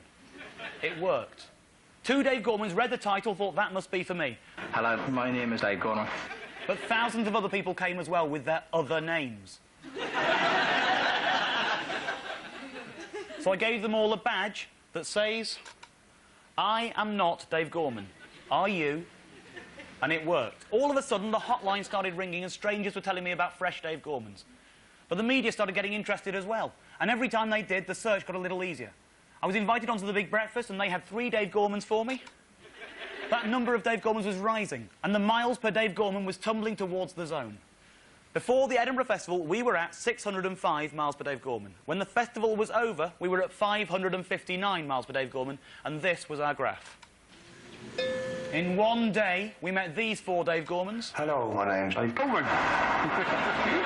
By the end of that day, we had got it down to a remarkable, but frustrating, 501 miles per Dave Gorman. If we'd been able to take just 1 mile from each journey, we'd be in the zone. It's at times like that I really want to find Leamington Spa Dave Gorman and wring his neck. At least that way I'd meet him. Once. Ireland turned out to be our best hunting ground. In Dublin, in only 3 days, we met all of these men. Hello. Hello. Hello. Hello. Hello. Hello. Hello. Hello. And this 5-year-old boy. Hello, my name is Dave Gorman. That's 10 Dave Gormans in 3 days and not very many miles. That took us straight to 401 miles per Dave Gorman. The heart of the zone, right back where we belong. That was our graph. We'd spent 30 Dave Gormans in the hinterland, but Ireland sorted us out. Surely we were safe now. I was certain even a trip to Israel wouldn't do any damage. Oh no. My source told me that according to directory inquiries, there were 5 Dave Gormans in Tel Aviv alone. We went to Israel, we found 1 man with 5 phones.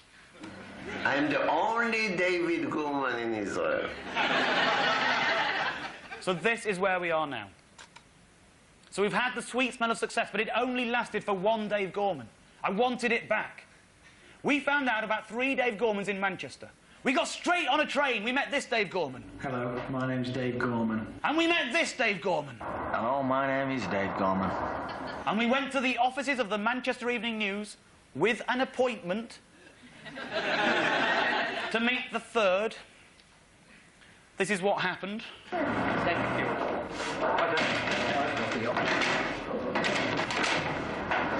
He's in a meeting. He knows we're coming, but he can't meet us.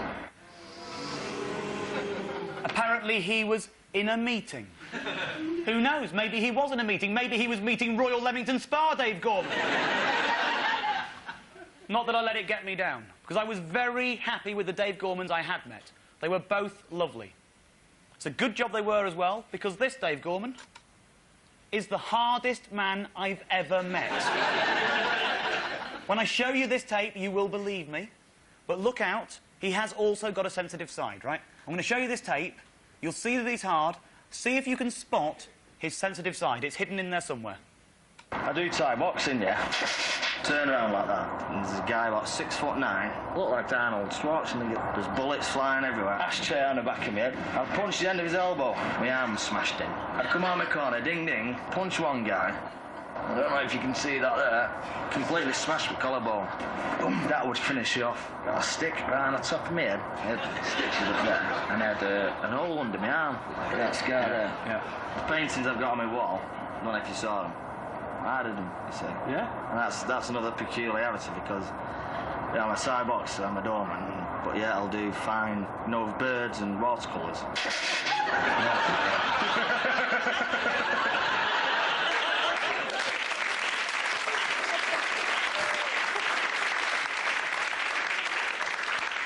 Did you spot it? I can tell you, I was sorely tempted to send him round to the Manchester Evening News and sort Dave Gorman out. Oh, it was a good trip. And even though Manchester Evening News Dave Gorman had to mysteriously cancel our appointment, we still did enough. This is what it did to the graph. Oh, look at that! We're in the zone! What a result! Just inside the zone. The Manchester Evening News Dave Gorman can write a story about that if he likes, but he cannot defeat me. There we are. 46 Dave Gormans, 22,699 miles travelled, 493 miles per Dave Gorman. That is a result. However, we got home from Manchester to find a message waiting for us. We were on to another Dave Gorman. He was another Irishman. The only problem was, he lives in Germany. In particular, he lives here. He lives in Schlagenbad, about 50 miles from Frankfurt. I suspected it was going to take us out of the zone, but I couldn't find any other Dave Gormans. We were at 46. I needed 54. I wanted to prove Danny wrong. I had no choice but to meet Dave Gorman, and at the first opportunity, we flew to Germany. If you don't believe me, here's my boarding card. And even though he lives in Germany, we'd got really slick by this time. We managed to do the whole thing there and back in under 4 hours. A flight, a taxi, a meeting. Hello, my name is David Gorman. A taxi, a flight, and we were home. A lovely man. If Germany ever needs a Roger Whittaker impersonator, they've got one. But the damage was done. This was the graph. Oh, we've just popped at the top of the zone. There we are, 502 miles per Dave Gorman. Shocking. And the supply of Dave Gorman seemed to be drying up. I'd found 47. I only needed 7 more. But it seemed like there were no more out there. But I had learnt the value of publicity. Most of the latest Dave Gormans had arrived, directly or indirectly, as a result of the show at the Edinburgh Festival. So I was delighted when the opportunity came up to do the show again, but on a bigger stage. What began with 15 people in Windsor progressed to 150 people in an Edinburgh Fringe venue was now in an 800-seat West End theatre. And it worked. On our first night, when I asked if there was a Dave Gorman there, this is what happened. Is anyone here called Dave Gorman? Yes! Are you in?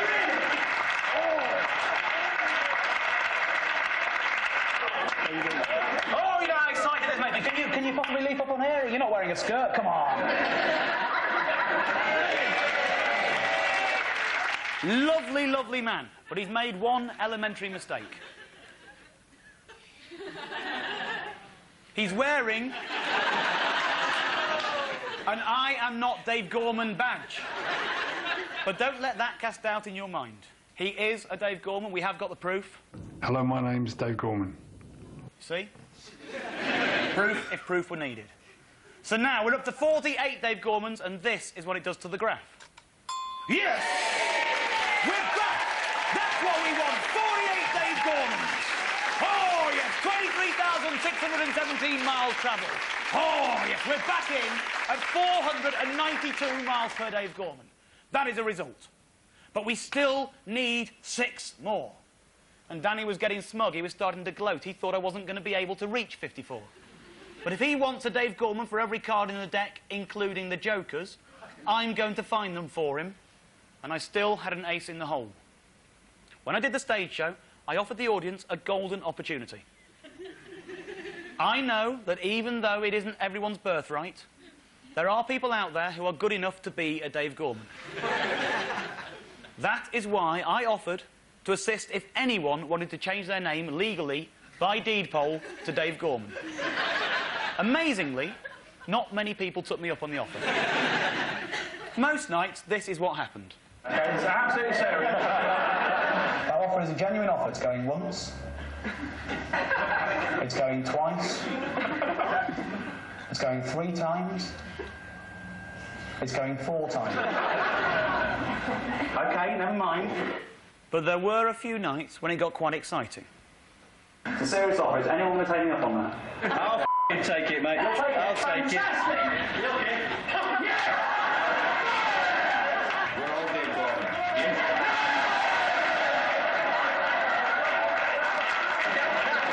The camera watching this. Yeah. What's your name at the moment? Colin. Colin, you're doing a wise thing. All very, very exciting moments for me, and I took their details, but then I kind of forgot about them. I put them on the back burner, because I had real Dave Gormans to find. But now, I needed 6 more Dave Gormans, and there was nothing else to do. So I got in touch, and they stayed true to their word and agreed to go through with the change. I found a solicitor by the name of Charles Gorman. It was the best I could do. We had the Dave Gorman, formerly known as David Heffron. David James Heffron. That's me. Step this way. Okay. Cool thing. There we go. Hello, my name is Dave Gorman. But don't get too excited about that. He's only changed half his name. He was already a David. And we got better than that, because this man changed both his names. This is the Dave Gorman formerly known as Colin Hurley. Colin Thomas Michael Hurley. That's me. I nearly misspelt it. Hello, my name's Dave Gorman. Oh, 2 new Dave Gormans! But it gets better. better. I think this was our greatest coup. We always wanted to find Dave Gormans that would give us cultural diversity. We were not expecting to find girls. Oh, yes. Ladies and gentlemen, I give you the Dave Gorman formerly known as Kelly Scuts. Kelly and Scuts. And a new name there, please.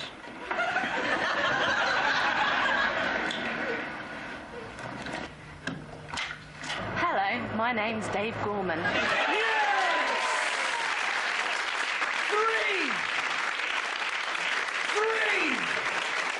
Three new Dave Gormans, ladies and gentlemen. Life doesn't get much better than that.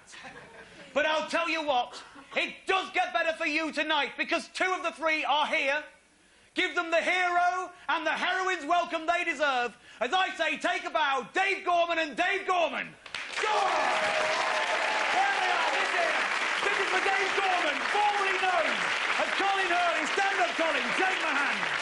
Look into that camera, say it for them one more time. Hello, my name's Dave Gorman. Yeah! And this is for Dave Gorman, formerly known as Kelly Scott. Stand up, go on, take my hand. Say it to that camera one more time, go on. Hello, my name's Dave Gorman. Yes! Bless you, there we go. We don't kiss many Dave Gormans, but I'm kissing that one. And just when you think it can't get any better, it does. Because that female Dave Gorman you see there on the screen before you now, is not the only female Dave Gorman. We have another girl who has decided to change her name as well, along with her boyfriend.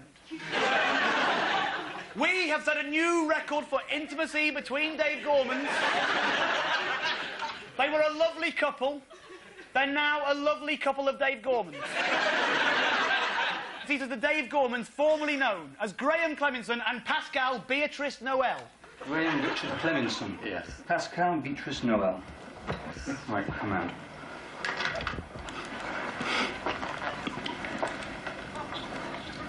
Your machine also. Your name.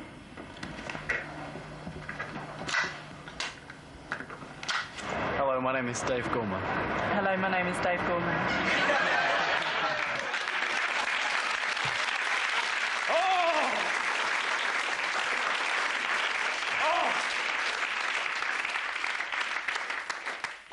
Isn't that a wondrous thing? As far as I'm concerned, it's just like the Antiques Roadshow. A Dave Gorman might be lovely, but they're worth more as a pair. I'm afraid that Dave and Dave can't be with us tonight because they're in Peru.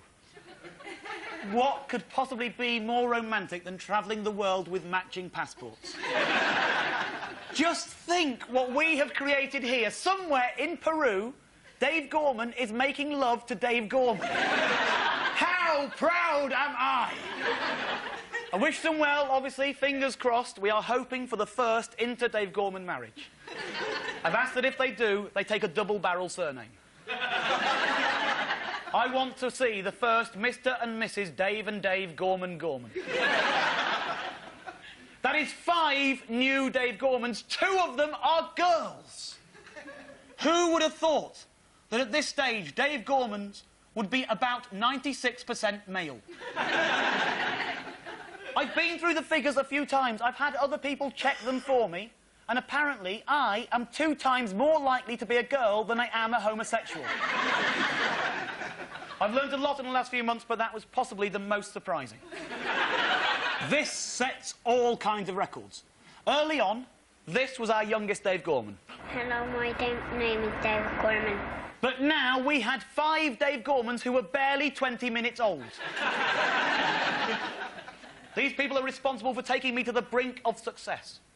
53 Dave Gormans. Only 1 more to go. Can you believe it? And this is what they've done to the graph. Oh! Will you look at that? Comfortably inside the zone.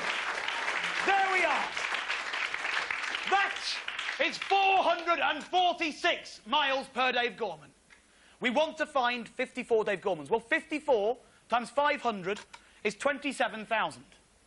So 27,000 is the upper limit. If we travel less than 27,000 miles, we will be in the zone. We only need one more Dave Gorman. We've travelled 23,629 miles so far.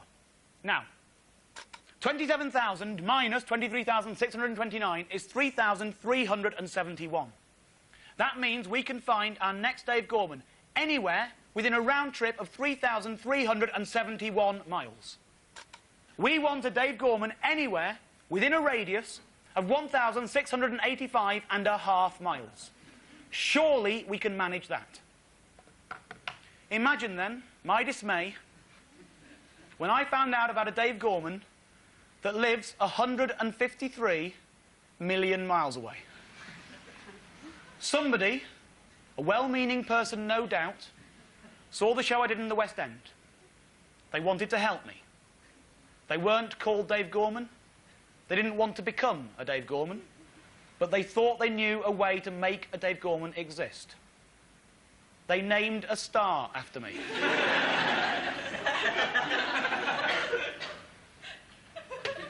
This arrived in the post. They have registered a star in my name. This is the star. It's actually that one there. This came with this card, signed by Rebecca Whiting, with a message saying simply, "I hope this counts." This star is 153 million miles away! What were you thinking, Rebecca Whiting?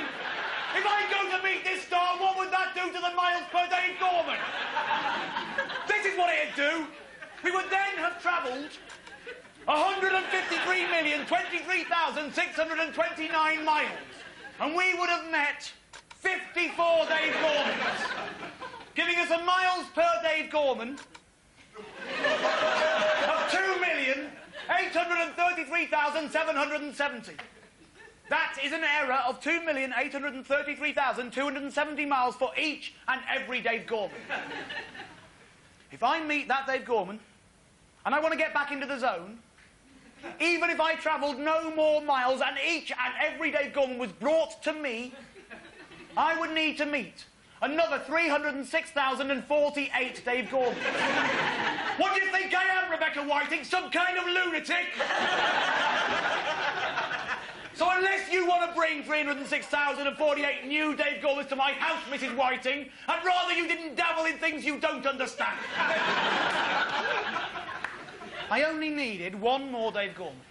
It didn't seem like too much to ask. We did the obvious thing. Myself and Danny applied for adoption. I wrote a very polite cover letter. Dear Sir, Madam, my flatmate and I are seeking to adopt a baby that we intend to christen Dave Gorman in order to complete a collection of 54. We have all the necessary forms and are willing to travel to collect. But please bear in mind that if the journey is greater than 1,685.5 miles, it really won't be worth our while. Yours faithfully, Dave and Danny. To be honest, I don't think they read beyond the first line. But then I remembered something. I did a radio show and I invited Dave Gormans to call in. One man did. But he wasn't a Dave Gorman. He was a Dave Gorman. He's here tonight, ladies and gentlemen. He's being looked after backstage by my assistant, little Dave Gorman from Edinburgh. Make them both welcome Dave Gorman number 5 and Mr. Dave Gorman!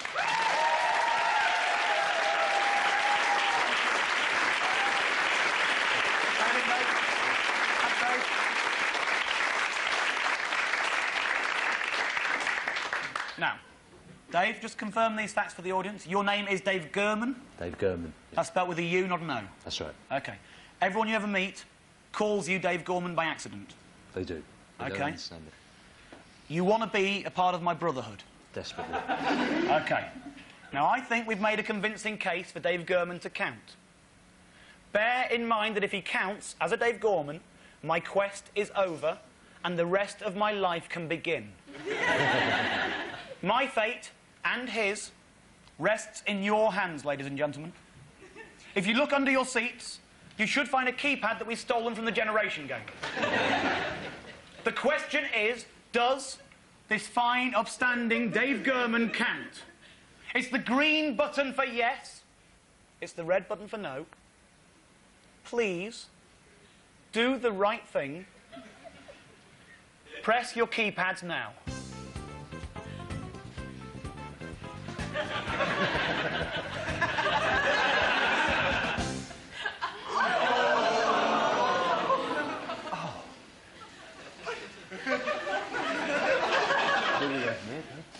You bastards. I'm sorry, Dave. I'm going to have to ask you to leave the studio.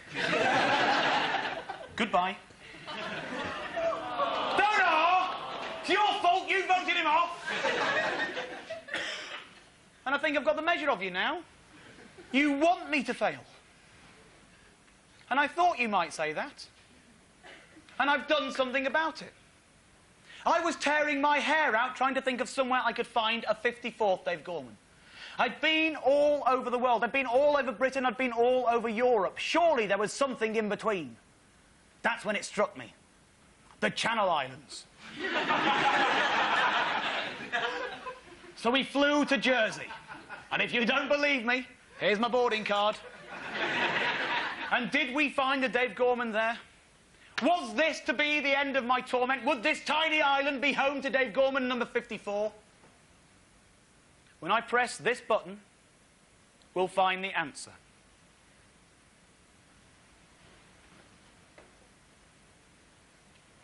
Hello, my name's Dave Gorman.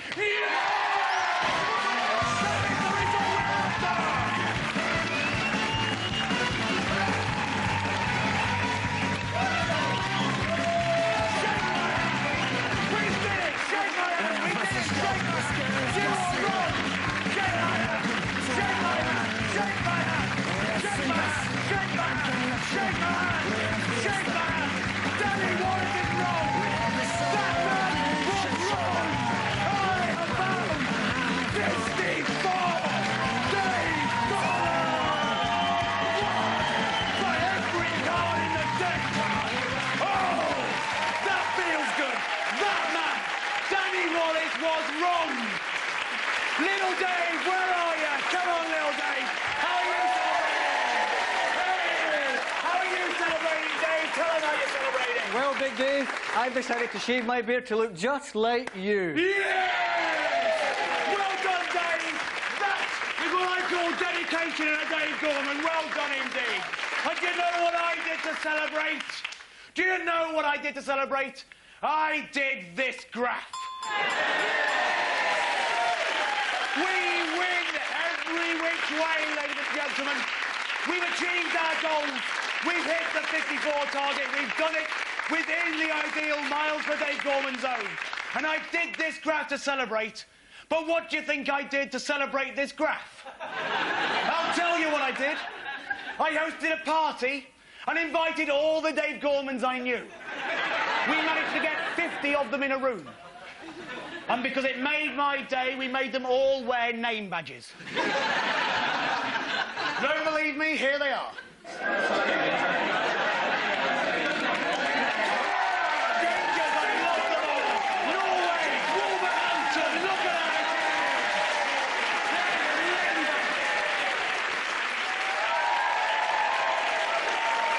And I also wasn't just the ones you've met.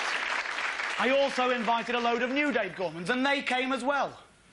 And I know that you love each of the 54 Dave Gormans we've met along the way, but make each of the new ones feel just as welcome. See how many I collected. Hello, my name is Dave Gorman. Hello, my name is Dave Gorman. Hello, my name is Dave Gorman. Hello, my name is Dave Gorman. Hello, my name is Dave Gorman. My name is Dave Gorman. My name is Dave Gorman. My name's Dave Gorman. My name is Dave Gorman. Dave Gorman. Dave Gorman. Dave Gorman. Dave Gorman. Dave Gorman. Dave Gorman. Dave Gorman. Dave Gorman. Dave Gorman. Dave Gorman. That was 19 new Dave Gormans. We were aiming for 54. We've hit 73. Ladies and gentlemen, I am very, very proud of what I've achieved here. And I'm very grateful to all the people who've helped along the way. So if you've helped me to find a Dave Gorman, I thank you. If you've helped a Dave Gorman to find me, I thank you. But most importantly, if you are a Dave Gorman, From the bottom of my heart, I thank you. For the last few weeks, the audience here has been swearing an oath, promising to hug a Dave Gorman. I know that you want to do that. I open your letters. This is your opportunity tonight, ladies and gentlemen. Dave Gorman, number 5, is here to be hugged. Please form an orderly queue, take your turn, pass him around, but don't hog him. And hug this Dave Gorman. You lot over here, get on this stage now and hug this man. Let me show you how it's done. That's how you hug him. That's how you hug him. Have a go. Go on, get in there and give that man a hug. Hug him. He's a Dave Gorman. He deserves it.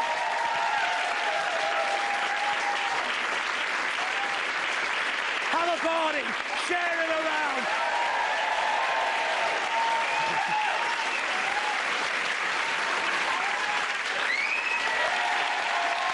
My name is Dave Gorman.